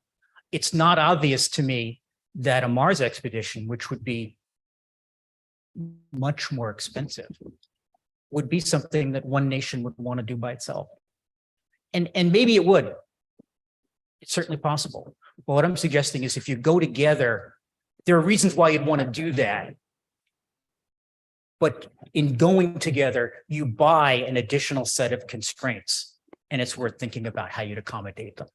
It would look very different if you work together than if you work alone. Which one would you like to do? How much money you got? That's the question. Okay, Robert Suprin. Okay, by the way, just briefly, it's not my main point. A Mars mission would not necessarily be much more expensive than Artemis. A well-done Mars mission or a well-done moon mission would be much less expensive. I'm familiar with the argument. Okay, but that's not what I really want to talk about. The most important and the most successful example of international cooperation in history is the Allied war effort in World War II, and which encompassed about 25 nations. And of course, the big three being the United States, the British Empire, and the Soviets. In that context, I would actually say the Soviets were not allies, they were co-belligerents. We shared a common enemy, yes. We did not share a common cause. But the United States and the British Empire really were allies, okay? And there were other people that were involved that were allies as well. We shared not just a common enemy, but a common cause, a common vision of the world we wanted to create. And this was done, I mean, it provides a convenient model because there certainly were major differences between the US and the British. And we accommodated them fairly efficiently. We didn't have ships that were crewed by Brits and Americans. We had British ships and American ships sailing in the same task force. And in some cases, they were commanded by British admirals, and in some cases, they were commanded by American admirals, and we had American divisions and British divisions. Okay, and they sometimes engaged in common operations, but we didn't have mixed divisions. The only enterprise in which there was actually a mixture of personnel of any significance was the Manhattan Project. Okay, Yes. but that was American run, but there was significant British participation. So why can't that be the right model for international cooperation to go to Mars? Bring your own ship. Okay, then if Japan drops out of the mission, or Italy or someone, we still have all the other ships. Rather than, you see, I think the ISS model is incredibly flawed of making a common a mechanism dependent on all the contributors staying on board.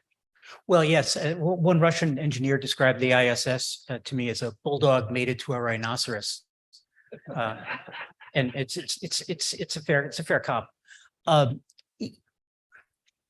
The other thing I think about World War II was the care with which people like Eisenhower allocated responsibilities, managed control of things, and agreed to disagree. So the Brits did night bombing and we did day bombing because they couldn't come to a common idea of how to manage the enterprise.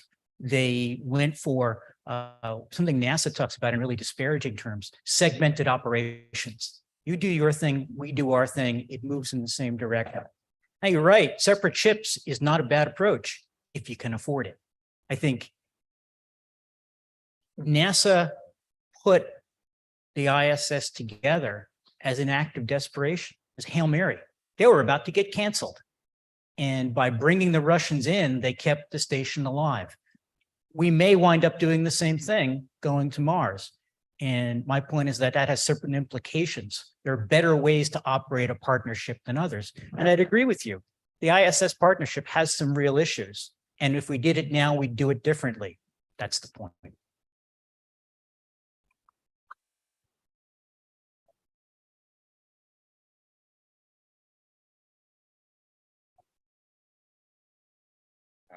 I've done it. Arya and Maya, can you give us a quick sound check, please? Am I audible? Yes. Am I audible? Yes, thank you so much.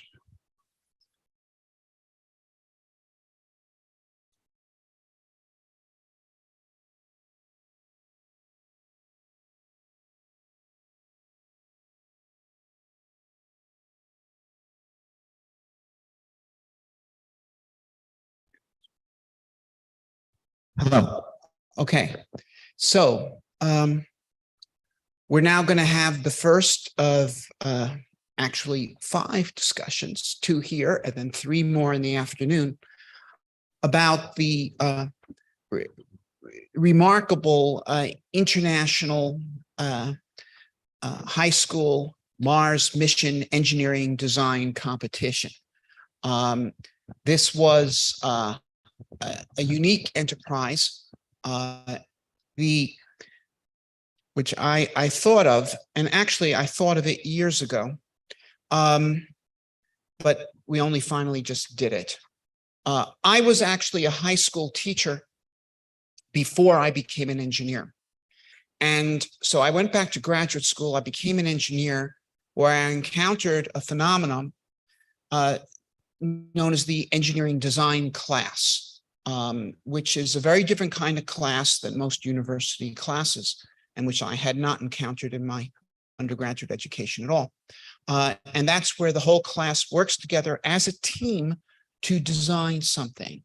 And I mean, let's say if you're in aerospace, it's a fighter aircraft, and you have to maximize a whole bunch of competing variables: speed, altitude, range, weaponry, cost, strength.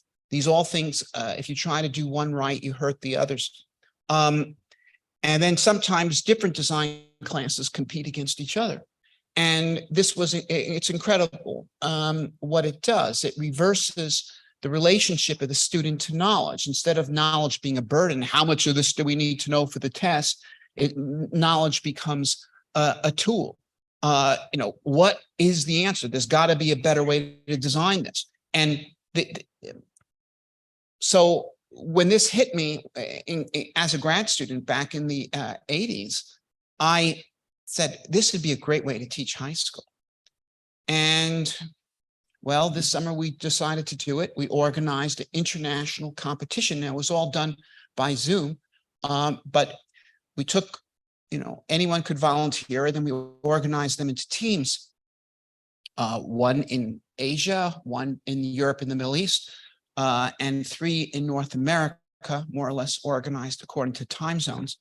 And what you see here are most of the members of the winning team, which is from Asia. The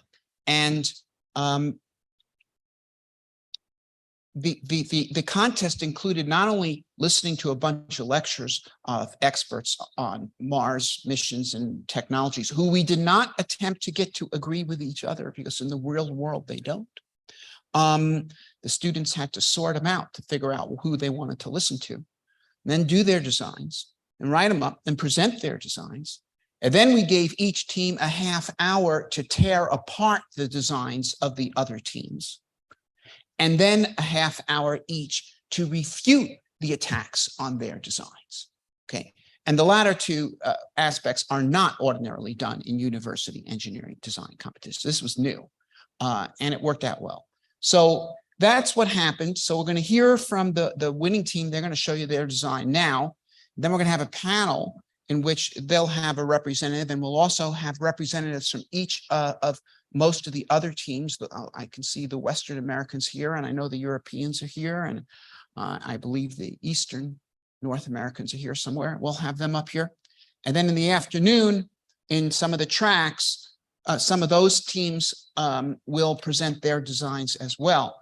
The Mars Society, this was an enormous success. The quality of the work, as you will see, was university level. And we're going to take this wide to try to make this part of curriculum. We're going to attempt to reform education, okay, using this methodology. So without further ado, I give you New Era, the team from Asia, which won the contest.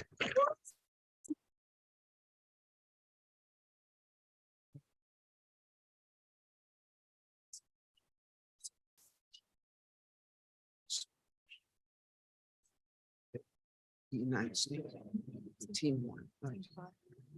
Eastern. Yeah. Good. Oh. No, you're not. Here, let's just use this.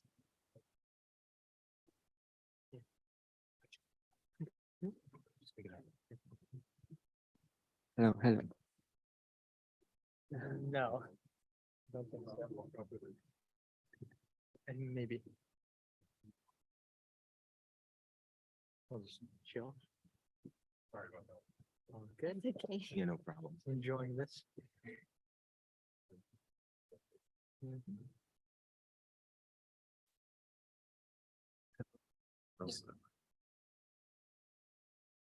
Thank you.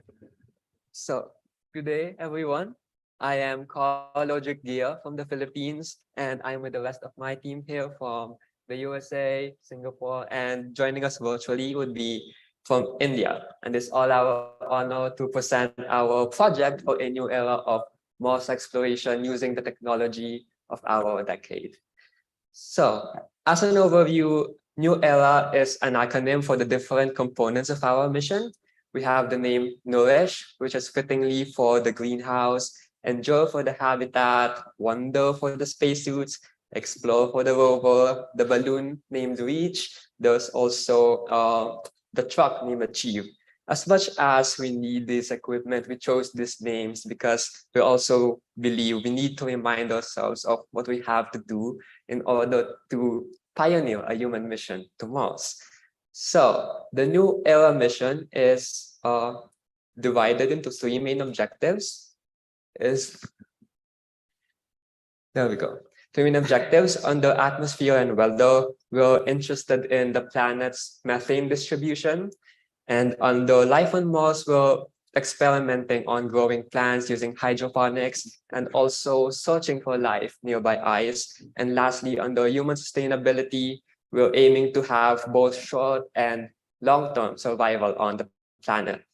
In alignment with the mission objectives, Utopia Planitia was chosen first of all for its geological features like volcanoes, lava pools, and the like. And these could potentially have life in them. And second, Mars reconnaissance has actually confirmed ice on the surface of Utopia. And if not at the surface, it's just right below it. And this makes water extraction more accessible for the crew in the planet. And lastly, Utopia is only 45 kilometers away from a crater in Amazonas, Planitia, which is of interest to us because of our objective regarding atmosphere and weather. And about that, I would like to talk about curious finding in 2014, which Dr. Albert actually briefly mentioned earlier in his presentation. And this is unusual because we found a tenfold increase in atmospheric methane. And the problem is that the source of the methane is unclear, especially we have no confirmed evidence of methanogens on Mars. And of course, there could be non-biological processes like water rock reactions. And an interesting hypothesis that caught our attention in particular is that to some extent, dust devils might be involved in distributing the methane unevenly. And so our experiment is looking into how colliding dust particles create electrical discharges and how these electrical discharges in turn trigger a series of chemical reactions that eventually destroy the methane on Mars. And if this is proven, then this might give us an answer to why we're seeing lower levels of methane on some areas of Mars, while in some areas it peaks to unusual levels, like what Curiosity found last 2014. And to understand this, Team New Era has a two-part experiment, one with a balloon monitoring from above and one with a rover examining the rocks on the ground. And I'm glad Dr. Jakan already explored how cool Mars balloons are. And yeah, they're using it for clips, and now we're using it for atmospheric monitors. And the real meat here is the commercially available HyperCam methane, which visualizes methane in real time, and the Agile Digital Detector, or ADD, which looks for electrical discharges that might be destroying the methane. And the ADD is already developed by the University of Michigan, and bringing one of them to Mars will give scientists a better view of smaller scale atmospheric events that might be invisible here on Earth. And that's an overview of the balloon. And now I'm passing the mic to Vibhav, who will discuss the second part of the experiment, which is the rover.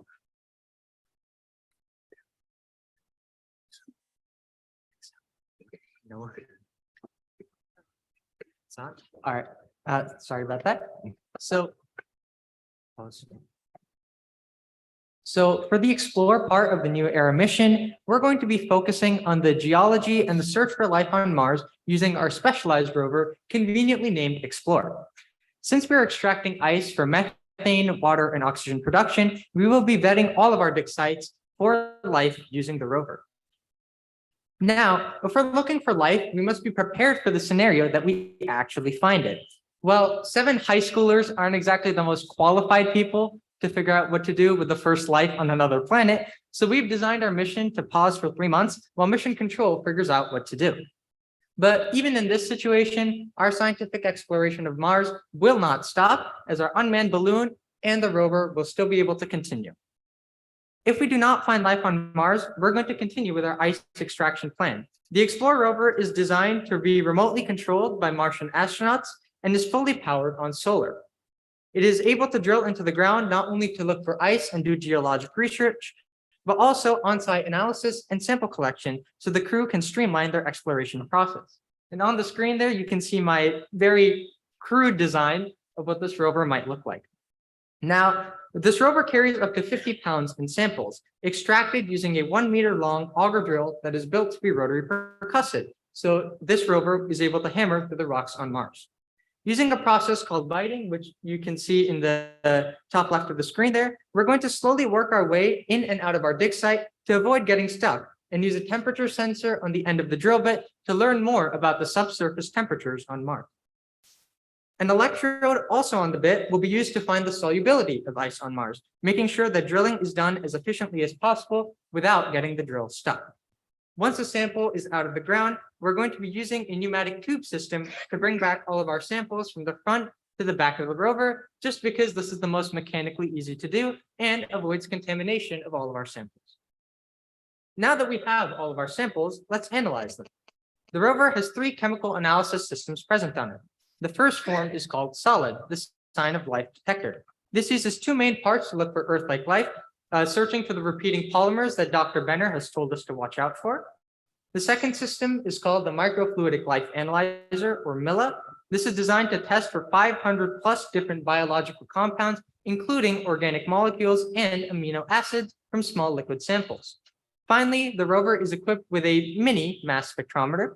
Together, these tools will give the crew a holistic look of the composition of where they're digging and allow them to quickly and carefully determine what needs further exploration, whether it be for biological or geologic interests. This system will be first used to analyze the ice on Mars and then move on to other sites as the crew sees fit. The rover is also built on the methane detection goals of the RISE balloon. This methane detection system is going to be attached to the bottom back of the rover and is going to dig into the ground using a laser to look for methane deposits. So this is going to be basically secondary to the methane detection system on the balloon, so our crew can get a holistic view of the methane distribution on Mars.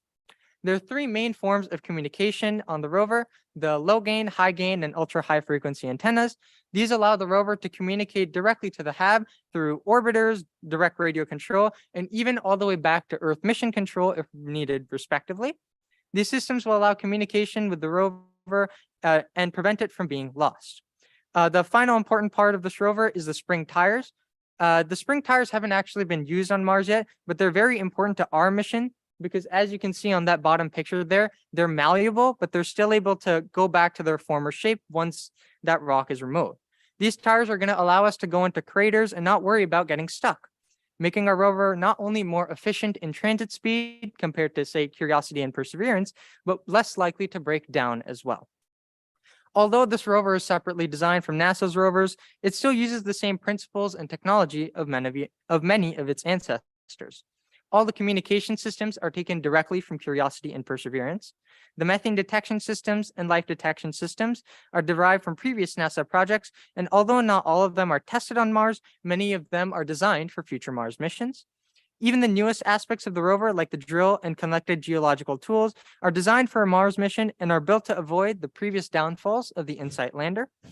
With the ice location confirmed, no life detected, and plenty of samples for the crew, Explorer returns to base as the next part of the ice extraction process begins, which Brian will now talk about. Hello, I'm Brian Reidkirk, and it was my responsibility to design the pressurized manned vehicle named Achieve. It was taken from inspiration from the NASA Chariot lunar rover concept. Can we please change the slide?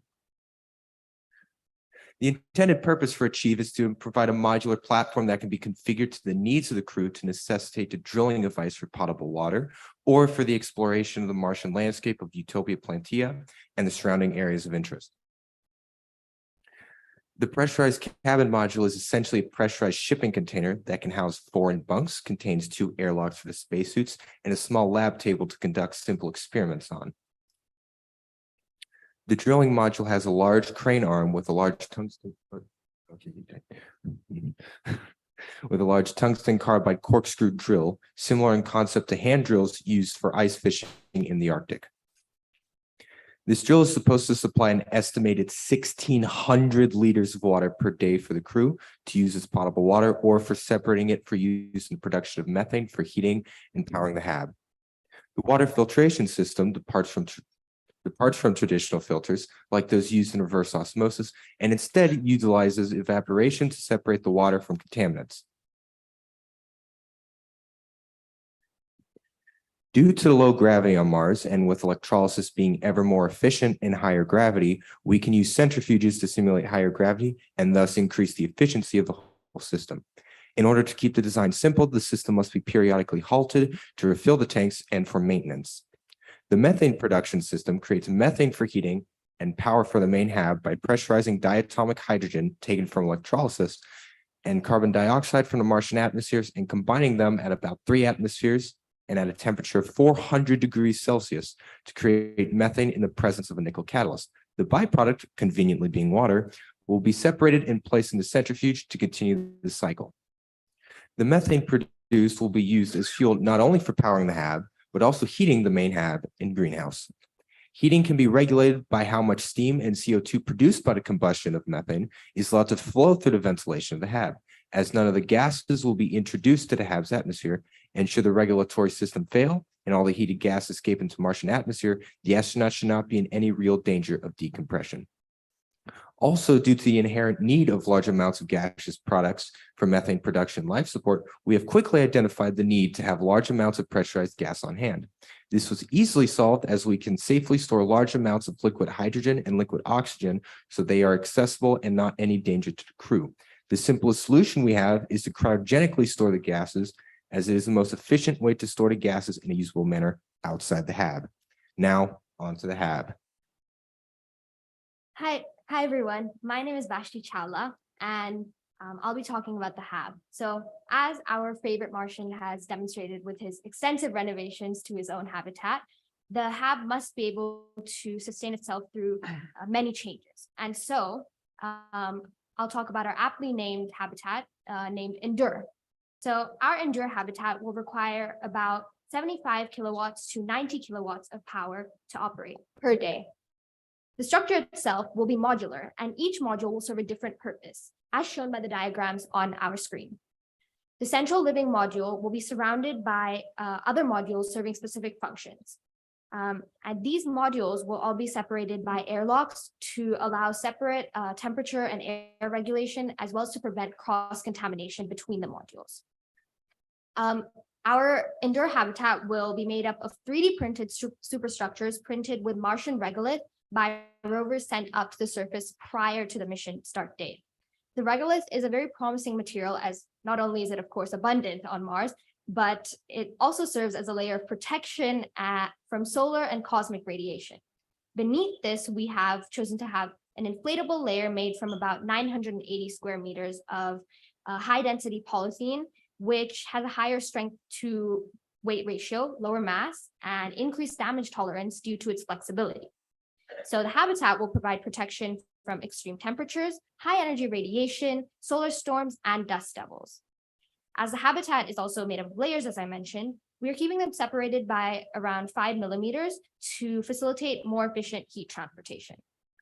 And now, of course, anywhere humans settle will require thought into a disposal planning system, however much we may not want to think about that. On Mars, this is especially important as we do not want to contaminate our site with human waste, as this will be the Marsonauts' homes for 1.5 years. What is equally crucial is that we do not contaminate Mars itself with our human waste, as this could hinder our ability to study it. So disposal can be split up into 4 main areas: human waste, packaging, clothing, and spare or broken parts. The toilets will resemble NASA's Universal Waste Management System and will be made of metallic enclosures such as from titanium. They will have vacuum ability to ensure minimal use of water and also to help segregate the waste.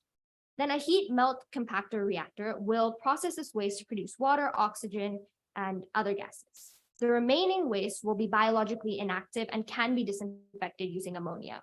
And feces will be used in the greenhouse as well as made into trash discs to be used in the hab structure. In our urine processor, the urea will be collected and directed to the greenhouse where it can be used as fertilizers.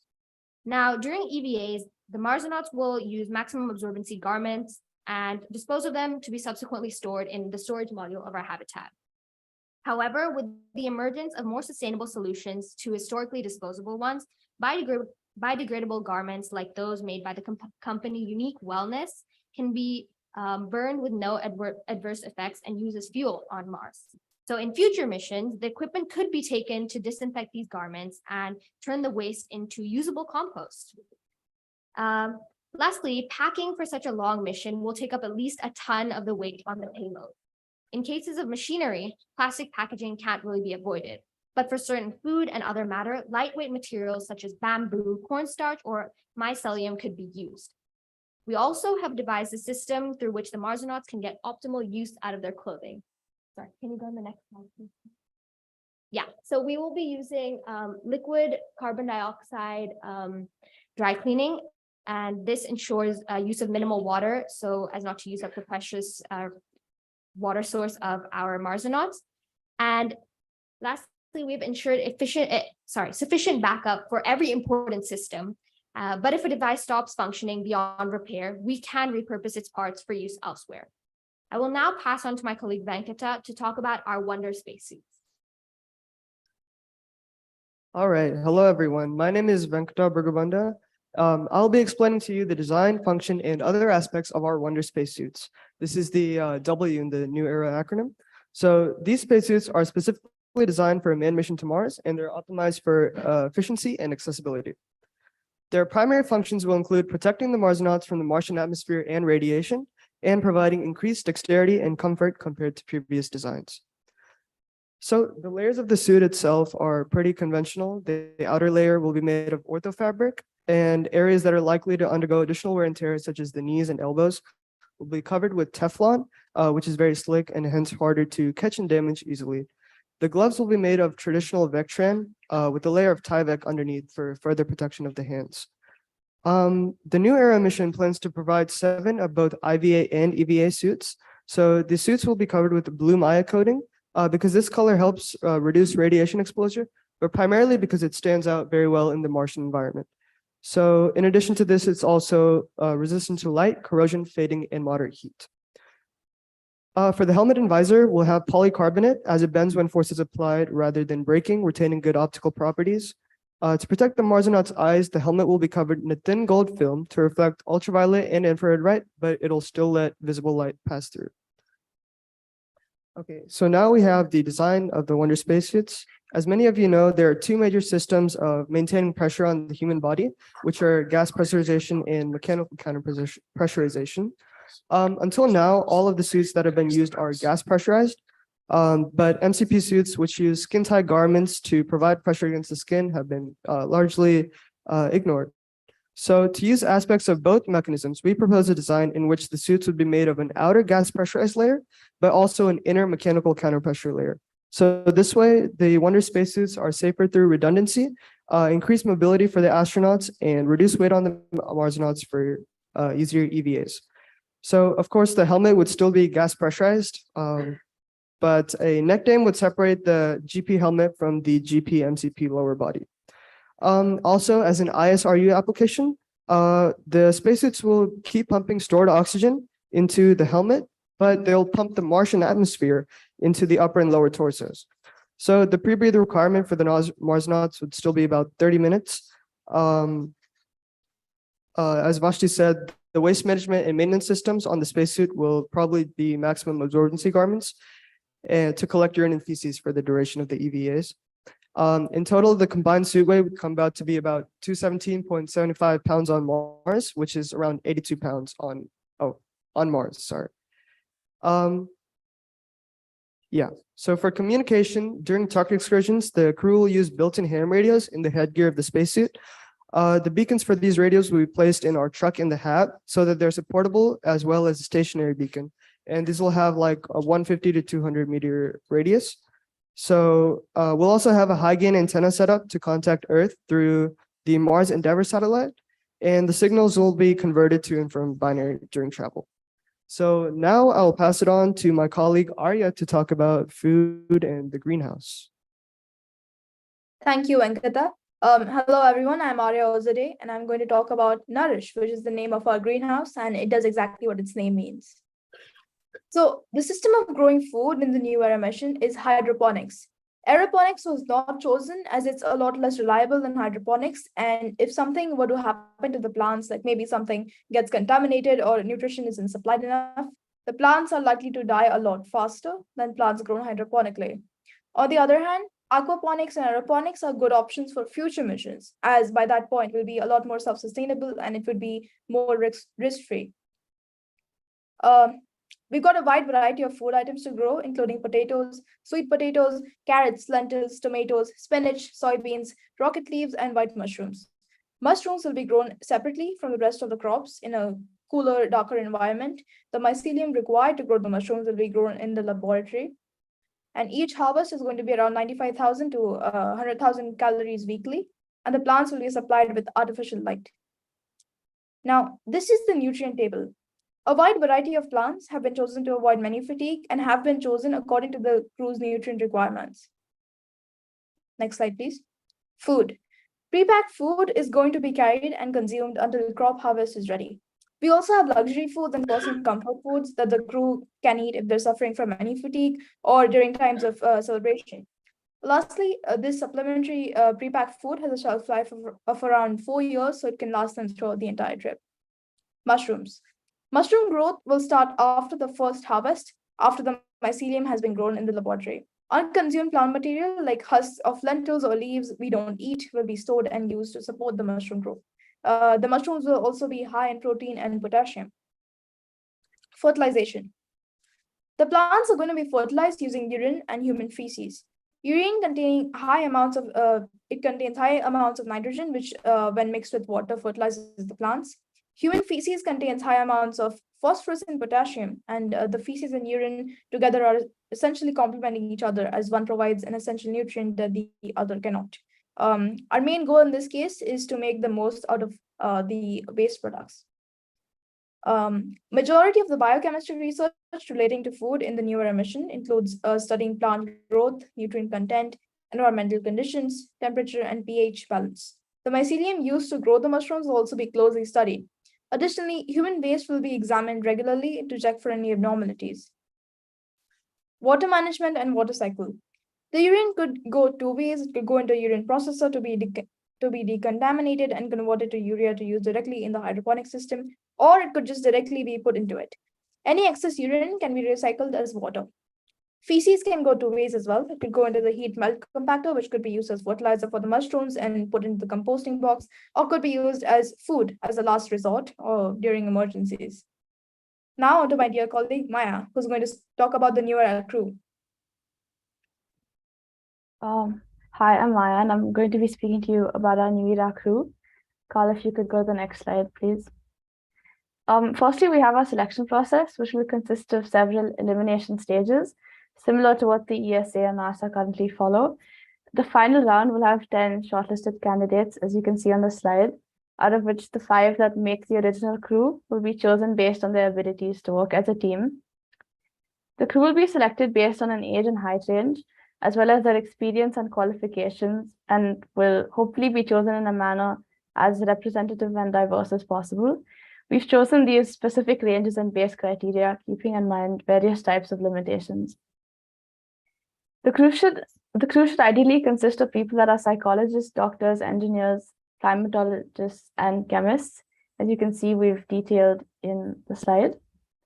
To maximize the work that the crew can do on Mars, the preparation should include training in mechanical skills, such as AI and coding, in case any hardware needs manual repair on Mars, as well as establishing ways of being pragmatic and adjusting conflicts within the team. The crew's physical health will be highly impacted due to the lack of fresh food and high amounts of radiation on Mars, and the impact of this can only be reduced by the dietary conditioning that the crew practices during their training, as well as being consistent with their calorie and water intake every day. A crew member's soul should consist of about 2 hours of physical exercise every day. Equipment such as the ARED and rowing machine will be part of the payload, so that the crew can perform strengthening and cardio exercises on a daily basis. The mental health effects that the crew is going to face will include things like decline in brain function, development of sleep disorders, and increased conflicts with each other that will definitely affect their performance and the overall mission. The impact of this can hopefully be reduced by maintaining a personal log, spending some alone time every day, and performing breathing practices that might help them keep a calm mind. Medical protocol would include the astronauts receiving spontaneous puzzles or riddles during the day so that they receive stimulus on daily basis. Autonomous, Carl, could you go to the next slide, please? Autonomous medical care will be required during the mission, which is why medical training will be extremely intense. Different types of testing, as you can see up on the slide, have to be carried out at intervals during the mission. The crew will be monitored at all times by a monitoring watch and strip that will gather and transmit the data on their vitals. The Butterfly IQ device on the right is a holdable portable device that could be used to perform ultrasounds. The crew will have access to an SOS medical website on every available device in case of any immediate advice or help that they require. And each crew member will also have their own first aid kit, and the main medical supply will be in the medical module. A crew member's day will look something like this, with sleep time and work time being about equal. Physical exercise and mental exercise will consist about 3 to 4 hours of their day, and the rest should be recuperation time. The daily water intake should be around 2.5 liters, while daily calorie intake should be around 3,000 calories. This is a more detailed table of what a soul will be like for a crew member. A crew member should ideally adapt habits like taking their waking heart rate, as that will help them, as well as people on Earth, to understand how their body is recovering. The crew should ideally schedule some weekly movie watching time or music listening time together to maintain the team environment. And testing such as urine and blood tests should be performed at least once in 2 weeks, as well as HAB swabbing and machinery checks. We believe that the crew should still clock 10 to 12 hours of astronaut training to help them keep in touch with mission objectives, considering this is such a long mission. Although when the crew starts, this depends on the factors of the mission. They would have enough training to know what they're doing, but to maintain spatial and muscle memory, these minimal hours of revision is required. At least 5 to 6 cleaning days should be assigned in a month and move on a rotatory basis, with each astronaut being in charge of 1 day. It's also extremely important that each astronaut receives at least 1 day off per month if they can afford it. And this is what the 18-month schedule of the New Era crew looks like, with rover activity and drill and balloon research being spread through the months, while the initial months consist of setting up the central and facility modules. I'll now hand it over to my teammates in Arizona.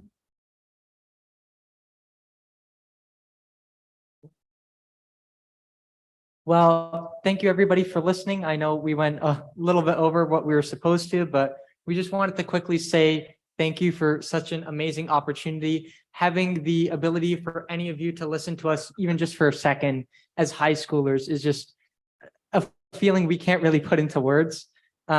We're in the front seat for a new era, both in science and society, and we're so happy that we were able to be a small part of that by being here. Thank you to Dr. Zubrind and Mr. Burke for organizing this event. And thank you to our mentors, Dr. Brian White and Miss Ashwani Ramesh, our mentors. Thank you.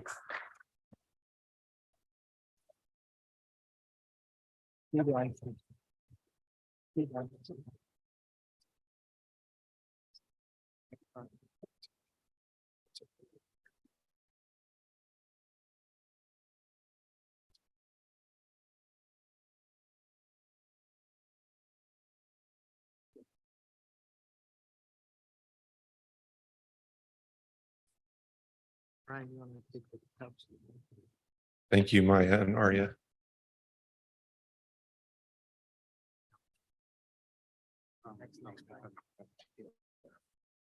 This is slightly scary.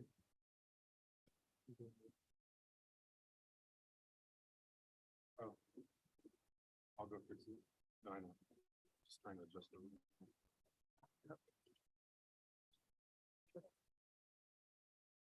Okay. Wait, is this? Hello.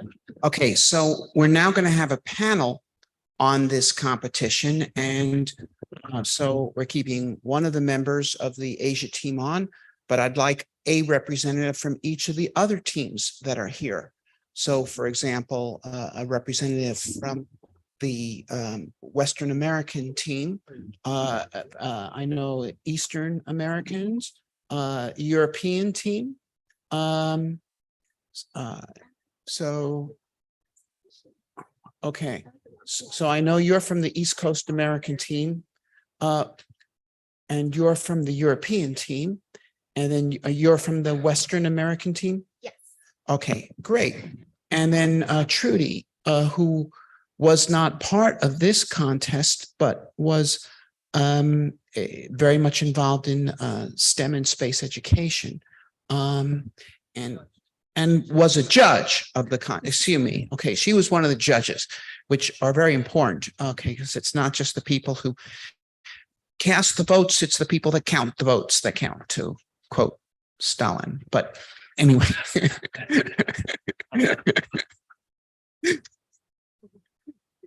In any case, yes, and you should know, by the way, that while the Asian team won in overall, and they also won in, there were 4 categories of merit that each got points. They also won in the human factors category. The Western American team here, as I recall, won in the engineering class, but did not win overall. They had the best engineering score. The Eastern Americans won in the science program. And I should add, by the way, that the science programs of all of these mission designs was better than that of the NASA design reference mission. Okay.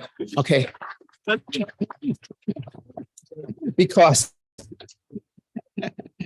30 of the 100 points was for designing the science program that the mission would actually accomplish. So it was a serious matter for them, whereas in the NASA mission, it's an afterthought.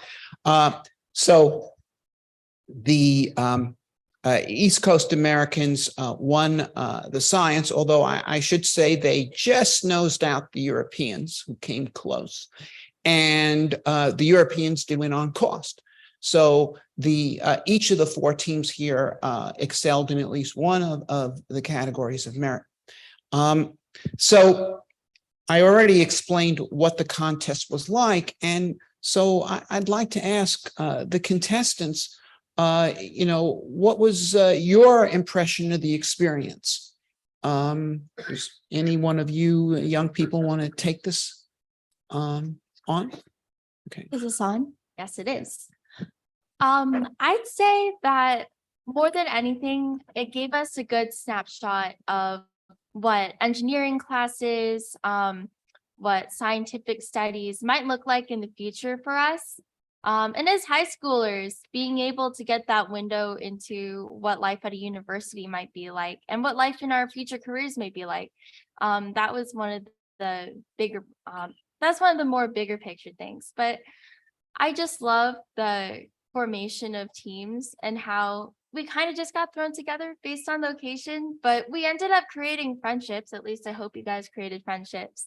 And it was an amazing time, both in terms of actually getting down to business and just hanging out like my team and I have been doing.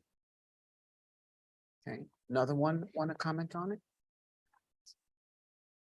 I learned a lot about the research process in this competition. I learned all about, how to work together as a team, conduct meetings, coordinate timings and stuff. I also learned a lot about the writing process, the writing of the reports, the citings, how to properly cite, and just a lot about the design process, like all the different designs we had and, how to finalize that design into what our final mission plan was. I thought it was a really interesting experience. It's a opportunity that I'm super grateful for. So for me, apart from just getting to know more about Mars itself and like you mentioned, the writing the report, also it was a great opportunity to practice more soft skills such as teamwork, presenting in front of a large audience, and in my opinion that is something that is very important because a lot of people nowadays focus on really lack those very important soft skills. Okay.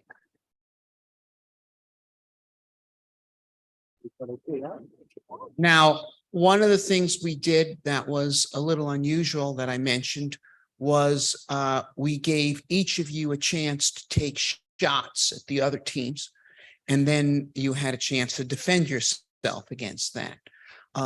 What did you think about that? Did that upset you or did that excite you? How'd you feel about that? So I think, at least for me and my team, that was a really amazing part of the experience. We know that in the real scientific world, when you say something, you will get professionally and sometimes even personally attacked. So you need to be ready to defend yourself. And it was great to have that opportunity in an environment where we felt safe and confident that everybody else would be looking at this scientifically and working together to help all of us improve our missions overall. Polemos was equal parts really excited for the part of for that phase of the contest and absolutely terrified. I will say that we did not feel we were 100% complete with our mission by the time it was presentation day. I think one of our worst enemies was our weird combination of perfectionism and procrastination.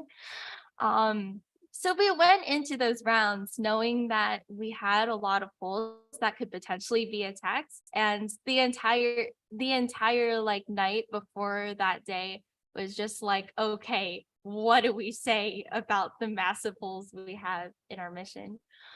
And I think pre-planning was one of the things that we learned. Like, you have to have a warm-up. You can't just jump right into it and expect to do as well as you would if you had at least the murmur of a plan, you know? So planning, always plan is I think what we learned from those last two portions. Always plan your attacks, always plan your rebuttals. For our team, we also, just like team 3, we were both excited but also terrified of like the criticism and rebuttal rounds. But we found the feedback we got from other teams invaluable to help improving our mission. We also got the chance to analyze what other teams came up with, and seeing how they can improve their missions as well.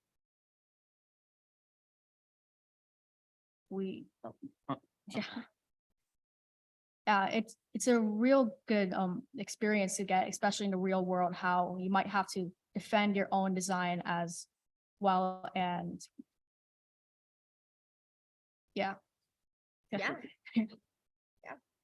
So I think that the concept of criticisms and rebuttals is great, but the execution of that wasn't very great. In my opinion, the teams didn't have enough time really to read through all the reports thoroughly. So some of the criticisms that our team received were that really the answer was there in our report, and the teams that asked those questions probably just didn't have enough time, because if you have to read 4 or 5 very long reports in 1 or 2 days, I believe it was, you really it's hard. But yeah, those criticisms, some were valuable, some were kind of dumb. Okay. Well, do you think that in real life, people who are rivals who are trying to defeat you are going to be fair in their criticisms? Yeah, that is true. Absolutely not. Absolutely not. Hey, Trudy, you've done other STEM outreach programs, and also you were a judge of this one. How would you compare this methodology to some of the others?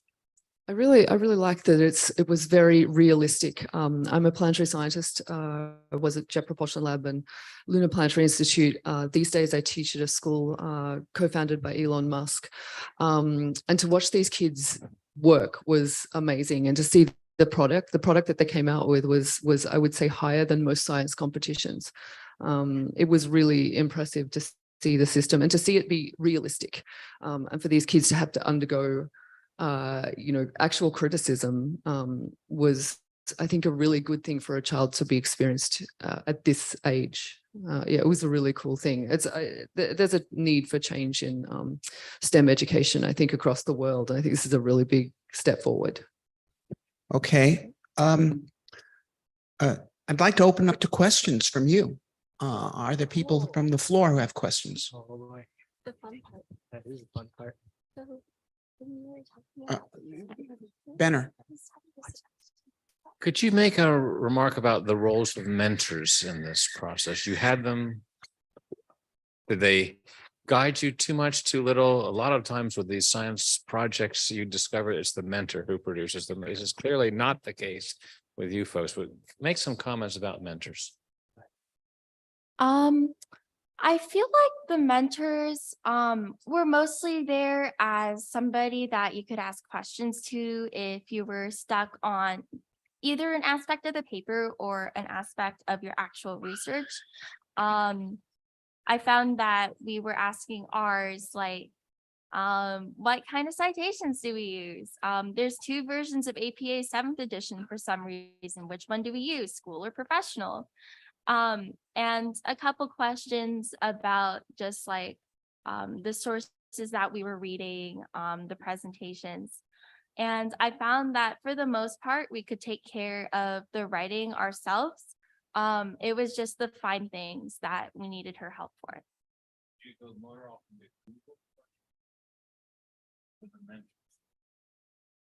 We'd usually try Google first, but if Google gave like weird or conflicting or very vague answers, then it would be best to ask an actual person, you know? Terrific presentation and responses to everything. I really enjoyed it. I'm curious, given the aspirations for this program in terms of disrupting education, if you had to pick kind of one aspect of your experience, what would you take to your high school?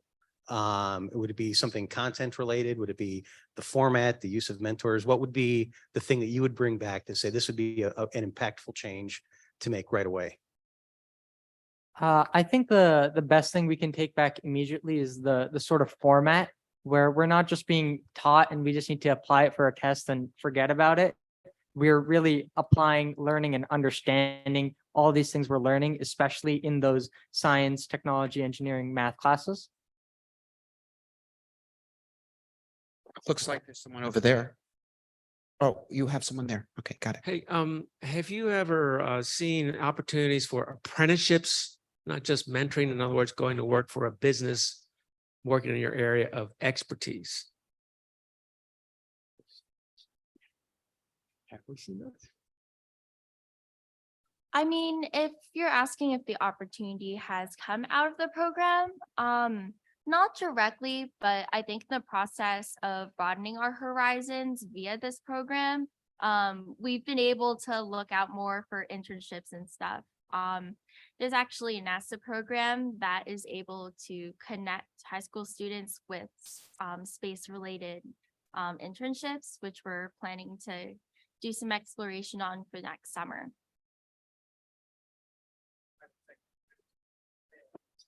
Okay, next question. Do you think this experience will make you more likely or less likely to pursue a STEM-related higher education? Definitely more likely.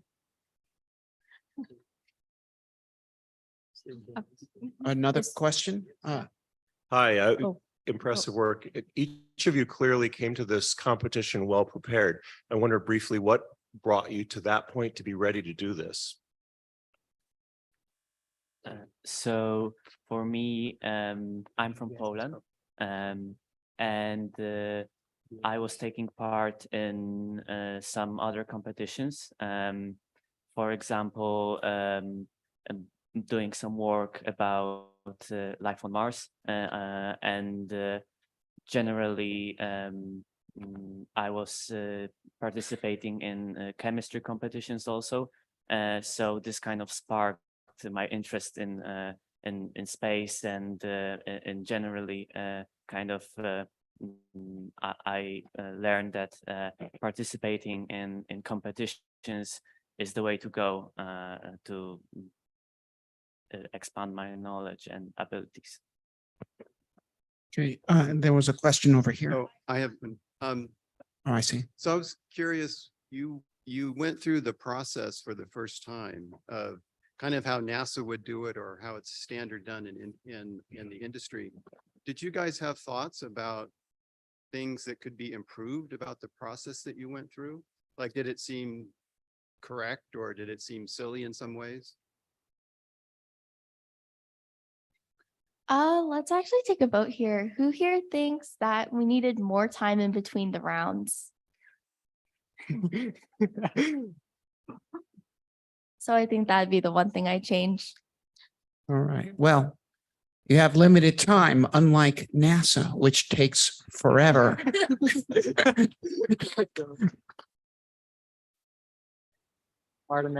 And ESA, which takes longer than forever.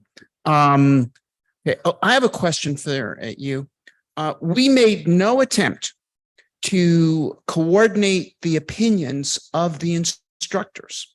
Okay. You got diametrically opposed opinions, or at least inconsistent opinions and views from there were about 12 lecturers that gave you background. Okay. So, and you had to sort it out. How did you feel about that? Can I go? Yeah. All right. Well,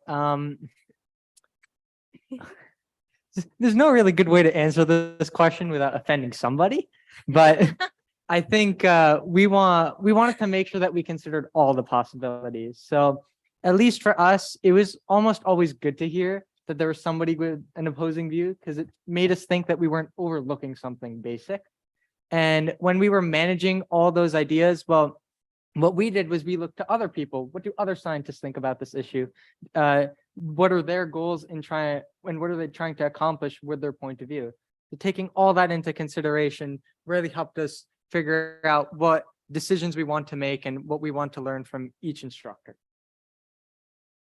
Yeah, and if you were to select lecturers and judges based on their opinion about a particular subject, then it would kind of limit the possibilities of designs that the teams would have provided. So in my opinion, that's a good thing, that we have been exposed to those differing ideas, because it allows us to have a choice, and some teams will choose one opinion of one expert. Some teams will think another way and will choose another opinion. And if there was no difference in opinions of lecturers, then probably all of the designs would have looked very similar. Oh, yeah. So I agree that what I think the split of opinion in lectures did best was kind of scatter the ideas that each team searched for. We all had an idea that we liked and latched onto, and then built kind of the rest of it around that. And I think that reflects itself in the papers that we publish, which are available in an ebook. This is not a sponsorship. I'm not even sure if I'm allowed to do a sponsorship. Have we published it yet? Have we published it yet? No, it will be. That is, the students have had a chance to give final revision to their designs in light of everything they know now. And we've gotten that. And we're going to assemble that into a book with an introduction by me and with links to the videos, which are all online. of every lecture given by all the instructors, of the presentations given by each of the student teams, Oh, no. of their attack mode discussions and their rebuttals. It's all there. The only thing that's not online is their internal discussions in terms of how they develop their designs. But the links to all that's going to be on there. So, you're going to be, 50 years old or 60 years old. You're going to be able to see yourself on YouTube giving your presentations and say, boy, I still had hair then. And but that's going to be forever. That's going to be available, as will the book itself, which will serve, I think, as a guide to school systems or others who want to institute a program of this kind, and which we're going to attempt to propagate. Now, I should add, by the way, that Frank Crossman, who was the editor of many of the Mars Society publications, including, for example, the Mars City State book and the Mars Colonies book, he is willing to assist in the editing of this, but he would like someone to join him as an associate editor of this publication. We need to train additional editors, because we're also going to have another book we're going to publish, which is of the telerobotic Mars mission competition. But yeah, this book it's going to be out. It'll be available both in paperback and Kindle. And it's going to take a little time, but probably, I think by January, it'll be published. Okay, so there it is. And everybody should buy one. And as well as copies for everyone for Christmas. Anyway, it looks like we're about out of time. So if you want to hear more, the other three teams, the European and the two North American teams, will be presenting this afternoon in a track, so you can see what their designs were like. Okay, thank you very much. One thing I want to do is, since we're all here, let's just shake hands really quickly. Yes. Get it done. Oh, wait, we need to stand up for this, guys. Oh, yeah. All the students come out. Mission to Mars design competition. Everybody? All students? Come on, Sebastian. Can all the students come up, please? Everyone that's in the hall. Yeah, let's. You guys could just stand in front here. Oh, standing in front. No. The other addition. Yes. You guys stand in front. You guys on the panel stand up. We're cool with this. We are.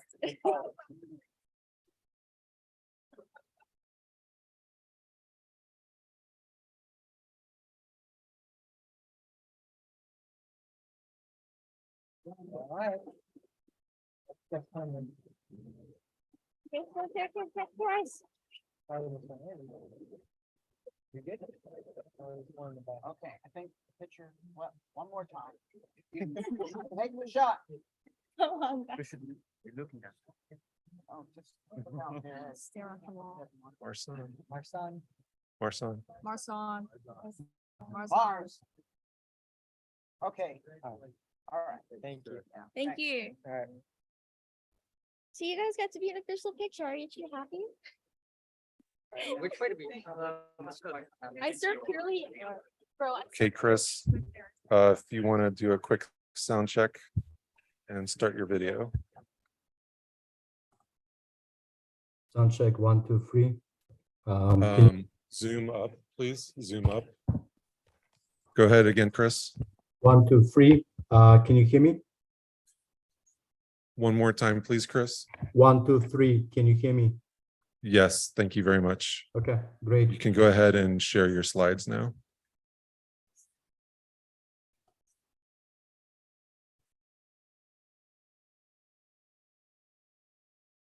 And you can begin whenever you're ready. Great. Can you see my slides? I see your PowerPoint edit view, not the presentation view. There you go. That's the presentation view. You're good now? Yep. Sounds good. Can I commence? Again, please. Okay, great. Thanks. Thanks very much for invitation, and apologies for not being in person. Actually, I had everything sorted out, and in the last minute, for some personal reasons, I had to cancel the travel. Bummer, because I always love to attend the conference, and I just listened to a presentation by students, and that's our future. So I'm super excited about what these guys are doing.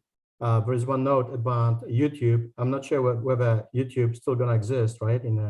When they're 50 or 60 years old, there may be some other, the way things going, there may be some other channel. So today I want to talk about two things that have been that I've been working on for a large portion of my professional career for almost 2 decades. And they split into two sort of mini presentations. The first one is I'm gonna talk about technologies that would be required to find life on Mars, and then I'm going to talk about technology that would be required to sustain human life on Mars. So let's start with the first one: search for life. Search for life, if you're looking for life, you have to consider the 3 ingredients of life. These are chemistry, it's chemicals. You need to have certain elements that make up, say, organic matter. If you don't have them, probability that there is life is slim. You also need a heat, the thermal energy, whether it's chemical, sun, geothermal. Any source of energy is fine, but that's one of the prerequisites for life. You need energy. And finally, to find life as we know it, you obviously need water. And doesn't have to be ultra pure water. It could be dirty water, salty water, but you still need water. So Mars is one of these planets that have all 3 ingredients. That's why it's very exciting to go and explore. Couple of years ago, the Mars Express, actually an instrument Marses on Mars Express, found lakes in large, very large lakes in just below South Polar Lake deposits in the south pole of Mars. These lakes are approximately 1 mile deep, and these lakes are not at 0 C. They are somewhere between the tens of degrees below freezing. And what that means is they are actually hypersaline lakes. So yeah, there are some microbes that can do just fine in very salty waters and extremely hot, salty waters. So potential for finding something in these lakes is, I would say, pretty high. And if we find a couple of lakes in the South Pole, I'm sure there are many other lakes, not just in the south, but also in the north. And we actually have been to north too. Mars Phoenix landed over a decade ago in northern polar regions of Mars. And while it was landing, the thrusters underneath the deck excavated soil, excavated Martian regolith, and exposed ice or ice-cemented ground. So ice, if you go closer to north, it's sitting right at the surface. So it's not out of not a crazy idea to penetrate through this ice and get down to some kind of a lakes, or even go down through ice and explore it. So we have been focusing on these sort of technologies that will go through ice or ice that has a bit of sediments. And the way to test it, ideally is to go to areas which have ice shelves and some lakes underneath. So one of the example is Devon Island in Arctic. I've been to Devon, and Mars Society has a base outside of Houghton Crater on Devon Island as well, on the western Devon Island. So one way to do this is to go to these locations and set on ice and test the probes that go below. So on the right hand side, This is example when you start and you penetrate right through and then you get down to lake. We have for many years we have been actually developing probes like this for penetrating of Europa, but some of the very similar designs could also be used for Mars. This particular probe is called SLASH, and SLASH stands for Search for Life Using Submersible Heated Drill.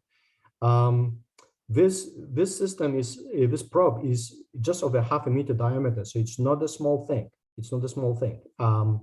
It's large diameter, driven primarily by the reactor that it has kilopower nuclear reactor, and the probe is just over 5 meter tall. And if you go from a bottom to the top on this inner picture, on the center picture, what you see is a drill bit with some kind of a percussive system. Then you have a kilopower nuclear reactor. Then you have a Stirling engine for converting heat coming from a nuclear reactor into electricity. Then you have a couple of high temperature motors, batteries, electronics, instruments. Idea is to obviously suction some of the water, look for microbes, electronics, and communication spoolers. The way this probe penetrates is by breaking ice and also melting it to form slush, and pictured on the left-hand side. And as it penetrates down, the slush refreezes above the probe.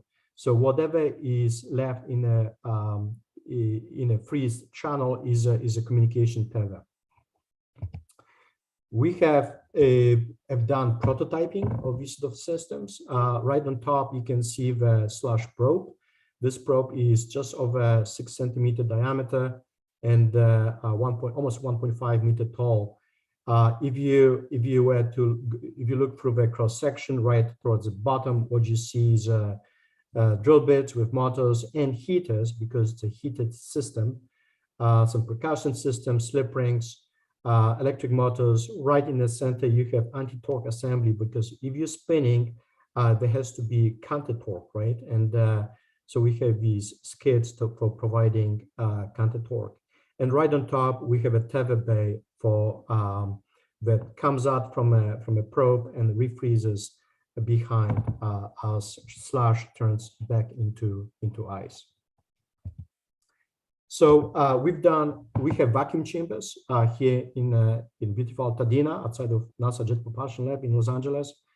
And we have been running a couple of tests to show which of the drilling system is actually most useful.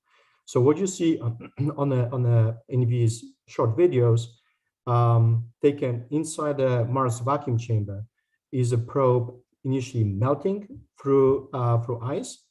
The process is kind of slow. The video on the left-hand side is 300x. In the center, we use purely mechanical system, and on the right-hand side, we use combined melting and mechanical drilling. So in a long story short, melting is very slow and it's very power intensive. Mechanical is very fast and very energy intensive. However, the issue with mechanical system is sooner or later you're gonna choke up, because there's no means of moving chips around the probe and to the top of the probe. Whereas slushing eliminates the problem with what mechanical has, and is significantly faster than pure melting. So that's why we called, we're doing slushing, and that's why the drill is called slush. Excuse me. So once you go at the certain depth below the ground, what happens is the borehole closes, and just within where the drill bit is, it starts melting. So the probe on the left-hand side, what you can see is a probe starts melting ice to form slush. And the reason why we know it when this happens is because sublimation stops. And whenever drill sublimes, you can see these chips flying out of the hole, and they're flying out of the hole because they're propelled by sublimed water vapor. So water vapor is a sort of natural drilling fluid gas that blows the chips out of the way. Once we get deep enough, all this sublimation stops, and you start going into the melting regime. And finally, when you're very close to the lake, again, here you have a relatively high temperature and a high pressure because you're sitting in a bubble pictured on the left-hand side. And again, just like in previous pictures, slushing is the best. It has relatively high energy efficiency and also a relatively high penetration rate of just over a meter an hour. So all the tests worked really well in the lab. So we decided to build something simple or slightly simpler, purely just pure melt probe, and go just last summer in June-July timeframe to Devon Island. So we went to Resolute, and you can see a helicopter in Resolute on Cornwallis Island, and we are waiting first for weather to clear. And when it did, we took a probe and we flew on this ice cap. Over here on the right-hand side is a video, slightly sped up, showing a probe penetrating through ice. And right in the center, what you can see is just a beautiful, magnificent view of the ice cap with a helicopter and our team putting the probe in through the ice and looking at penetration rates. This test was cut short because of the weather. We had to turn around a couple of hours later and go back, but we're planning to go again next year and deploy slightly deeper, more than 2 meters. We only had enough time to deploy 2 meters. And one of you may ask, well, why helicopter? Why not airplane? The thing is, it gets warm and you get a bit of a slush on the surface.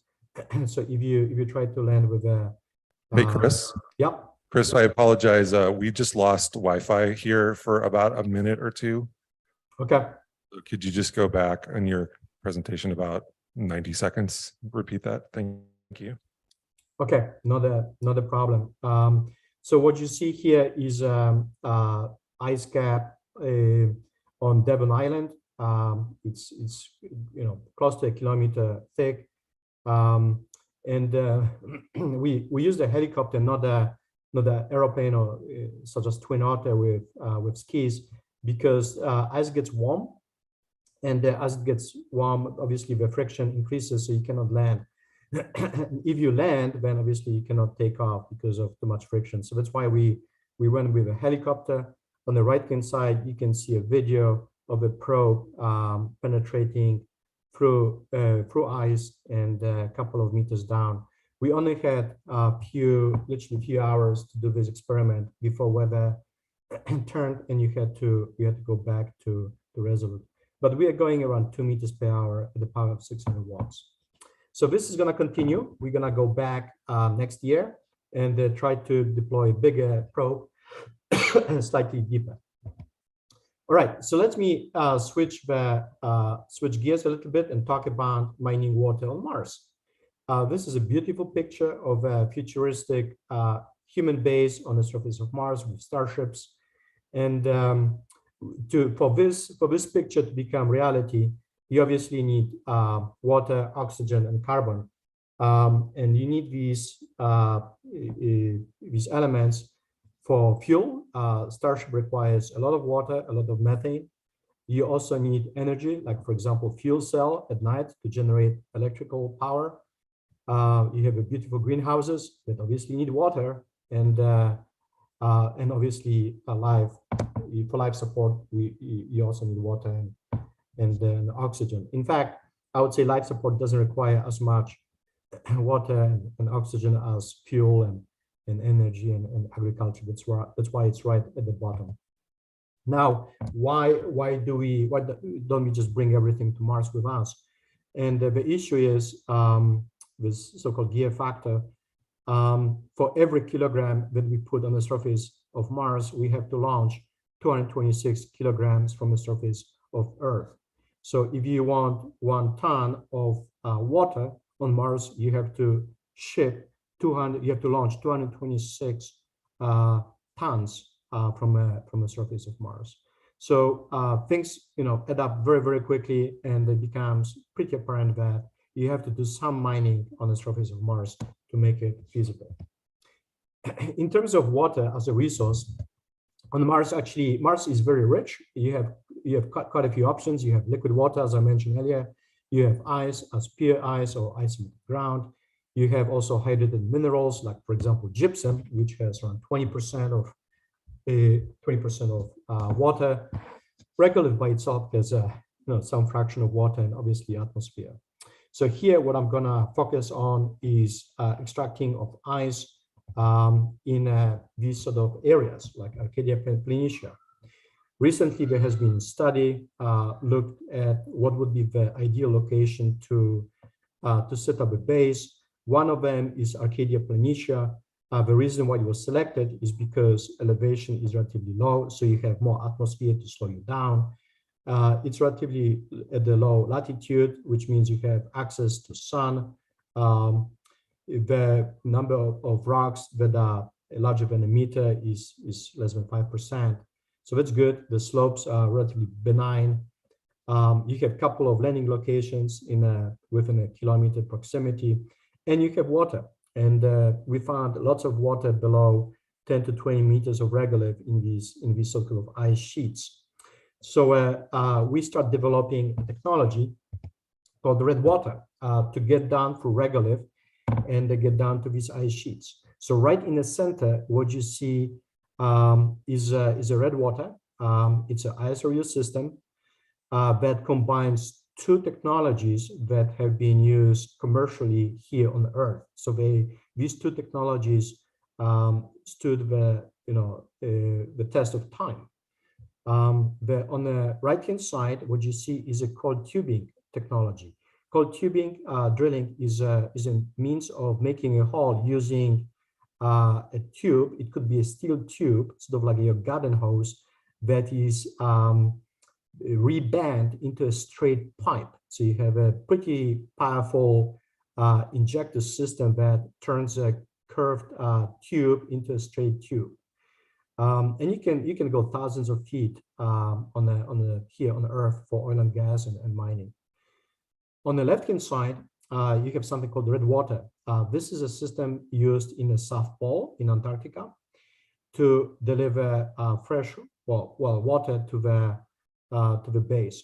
The way it works is it sprays hot water through down tens of meters below the ice to form cavity. And as you spray hot water, this hot water melts water around it, and then the pump pumps the melted water to the surface.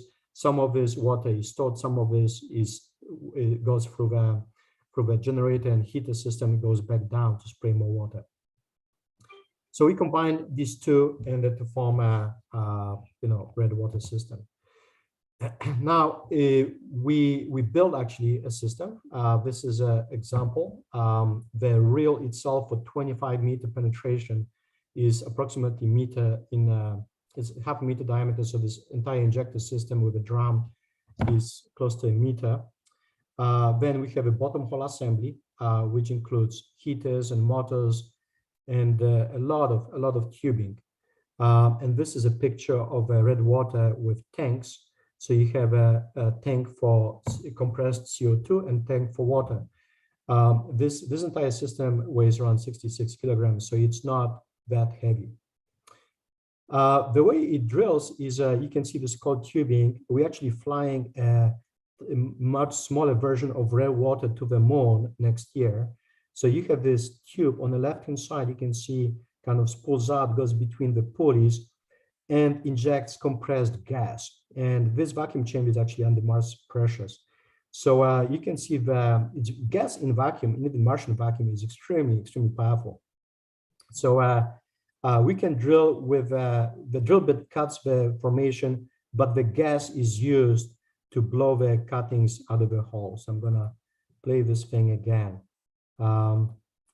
And it's not just dust, but you can see the rocklets being blown out of the hole at the same time. So this and goes at around meter per minute. So this thing goes to the moon next year as a technology demonstrator. It's a heat flow probe, but the red water is essentially a bigger brother of the system. This tubing is around 1/4 inch. Red water is 1 inch in diameter. So to extract water, you deploy the cold tubing, you drill, and you're using compressed gas to blow the cuttings out of the hole. Once you get to ice, you have a packer system that pushes against the surface, and then you start the melting process. You spin the drill bit, you turn the heat on, and you slowly make this melt pool.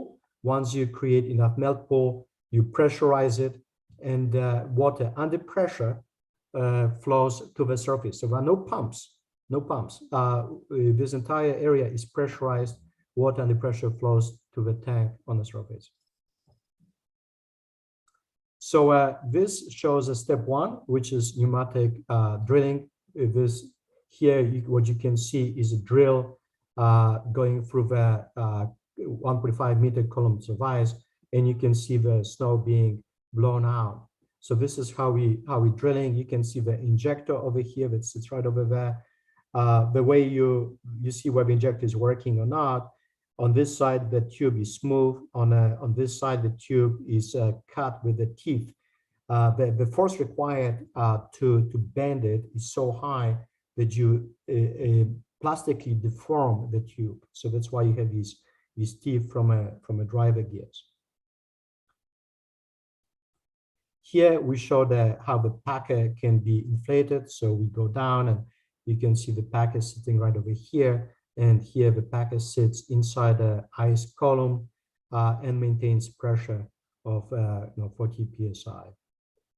And finally, when we got down to the bottom, we actually put a dive so that we can see how what is being formed.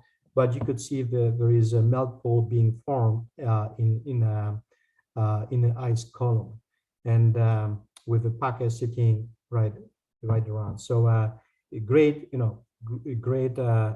technology so far. We did actually drill and melt with no rotation and rotation. So here we went down, we stopped, and we were melting by itself. And in these two cases, we were rotating while melting. And look down here. This is a system efficiency. How much heat went in to melt ice? And the most efficient system was obviously rotation when you were rotating, and we melt up to almost 100 liters in 15 hours with 30% efficiency.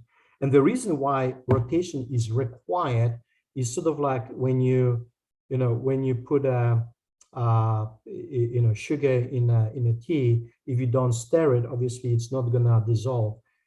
Same thing here. The heat doesn't go. The water is actually really bad conductor of heat, really bad. So you have to keep on move water around and use convection to stir it around and they heat up ice. So it works. And finally, obviously, after melting, we have to do the pressurization. So here we're pressurizing the borehole. Here we're pressurizing and we're pumping along a 11-meter tubing. So you can see water goes through this tubing and right into this container. And finally, the tubing is down here in ice. And we pressurize the borehole. We are opening the tap and off it goes into the red water, goes into the container. Obviously, this is done under atmospheric conditions. So let's see if it works under Mars conditions inside the vacuum chamber. This is a simple experiment. You can do it yourself in a small vacuum with a container. It has an opening going into the container, into a water container under Mars pressure. And we pressurized it. And by pressurization of this container, we're pumping water to this container over here. So the idea of essentially pumping water to the surface, it works. And finally, we had to do end-to-end tests. This is our cold room, just over 5 meter tall, with 1.5 meter tall of super clear ice. You can see the cold tubing sitting right over here before being moved to the top, and right over here, in this picture, you can see the cold tubing sitting on top and the bottom hole assembly drilling down over here. In this particular case, we needed around 1 kilowatt of heater power, and melting efficiency was around 50%. So this end-to-end worked, and then here we did everything in our Mars chamber. This is 3.5 meter or 11-foot Mars chamber with a red water sitting right above the drum full of ice. So we drilled down, we melted, we pressurized the borehole, and then we pumped to this jar, to the bottle, to the glass bottle that was actually sitting. It's also inside the Mars chamber. So we mined around 6 liters. So it's a good first step. TRL, TRL 5, and right now we are building TRL 6 system. This is the next generation red water. It's sitting.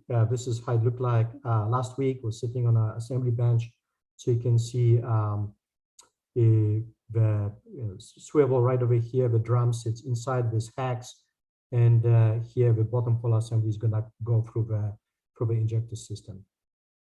Now, this entire architecture of drilling down, you don't necessarily need to use it just for mining ice. You can deploy. It could be used for as a scientific mission, for astrobiology mission. So this is example where a lander can be dropped by a sky crane. You drill down tens of meters. Right at the bottom, you have bottom hole assembly with cameras, with near-infrared spectrometers, with neutron spectrometers. So this is actually neutron spectrometer, with heaters, dielectric permeability spectrometer.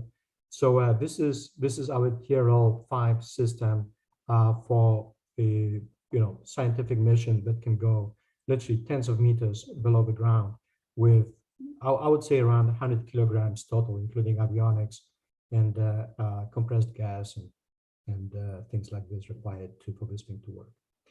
If you would like more information, we published a lot of books on the subject. Over a decade ago, this book covered pretty much everything up to 2008, 2009, and recently released 2 books cover all the information up to approximately 2019, 2020 at the latest. So with this, I'm gonna end with this beautiful picture from a few years ago when we went to do drilling in outside of a summit station in Greenland. It was a lot of fun. So I'll stop here and happy to answer any other questions you may have.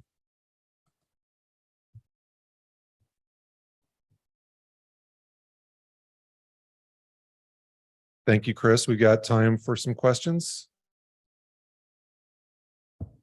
Right here.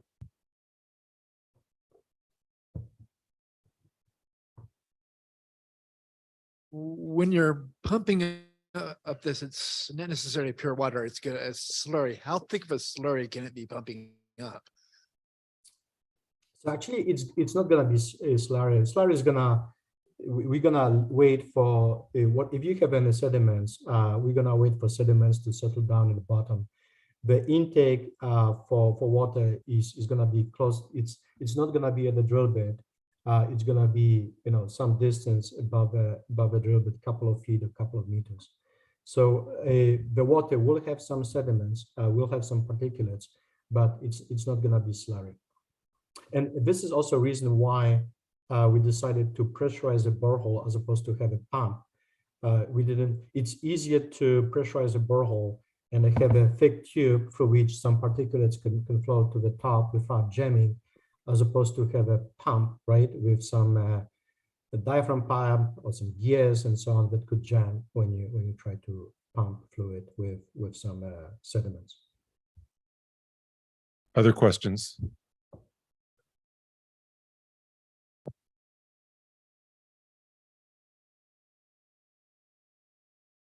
So we've been talking to Catherine Bywaters in your organization, and everybody agrees that the next mission to Mars should slap an agnostic life finder on a 13-liter mining operation that is produced by your red water. The question is, how do you make this happen? Well, you obviously need to, I would say, wait a few years, right? Until the Mars sample return mission is in coming towards the end, and the spending allows you to actually develop something like a red water for scientific applications. And then obviously you have to have a community input from MEPAC meetings, but so it's a matter of time. I don't think it's if, it's matter of when, and the when depends on a profile, the funding profile, and sooner or later mission like this is going to happen. There is no doubt you have to go deep, right? You have to go really, really deep to have any chance of finding past life. So the technology exists, and I also think that emphasis should be given on a downhole technology development for looking at microbes downhole. The good example is something I presented a couple of years ago at the Mars Society. The system is called Watson. We built a sort of drilling system, and Rob Barsha and Luther Beagle and others at that time, the JPL, they built a downhole deep UV Raman spectrometer, which was essentially repackaged Sherlock instrument from Mars 2020. And we went to Greenland, and we found microbes. They lived in a colony, but the issue is the life is not spread all around. So it lives in a tiny colonies, like we do here on Earth, right? We live in cities. We're not equally spread across the entire planet. We live in cities. So life lives in these tiny colonies. So that's why you need a downhole instrumentation. So as you go down, you actually scan a borehole real time. If you just capture a bit of sample every so often, it's a hit and miss. You may find absolutely nothing, even if you're sitting right next to the colony. Last question. This is going to be a quick question. Could you make a system light enough to be delivered using Rocket Lab Electron or the next generation Rocket Lab rocket? Not Electron, but next generation, yes, definitely yes. And I'm glad you mentioned the commercial aspects of this. We see, Rocket Lab is launching science instruments to Venus, and there is definitely, room for for commercial companies like Rocket Labs, or even Blue Origin that owns Honeybee Robotics now, to do a lot of this scientific exploration. So yes, the future next generation of Rocket Labs rocket, yes, Electron is essentially too small. Thank you very much, Dr. Zacny. Thank you. So this concludes our morning session. I'd like to make a special plug for the other student teams that are going to present today. They'll be in a new room for the conference. They'll be in Ventana A. Ventana A is out the door to the left, and then left at the hallway, and then on the left again. It's right across from where the merch table was on day one, if you remember that. There's also some other really amazing tracks today as well. We're going to have our telerobotic Mars expedition design competition finalists and judges today, scoring in this room at 1 o'clock. And there's a track called Humanity's Future, which has some really excellent talks. So we hope you're enjoying the conference, and go get some lunch and come back and learn some more. Thank you.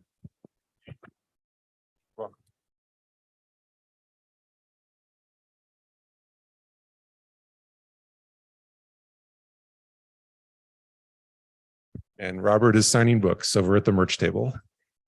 So take advantage.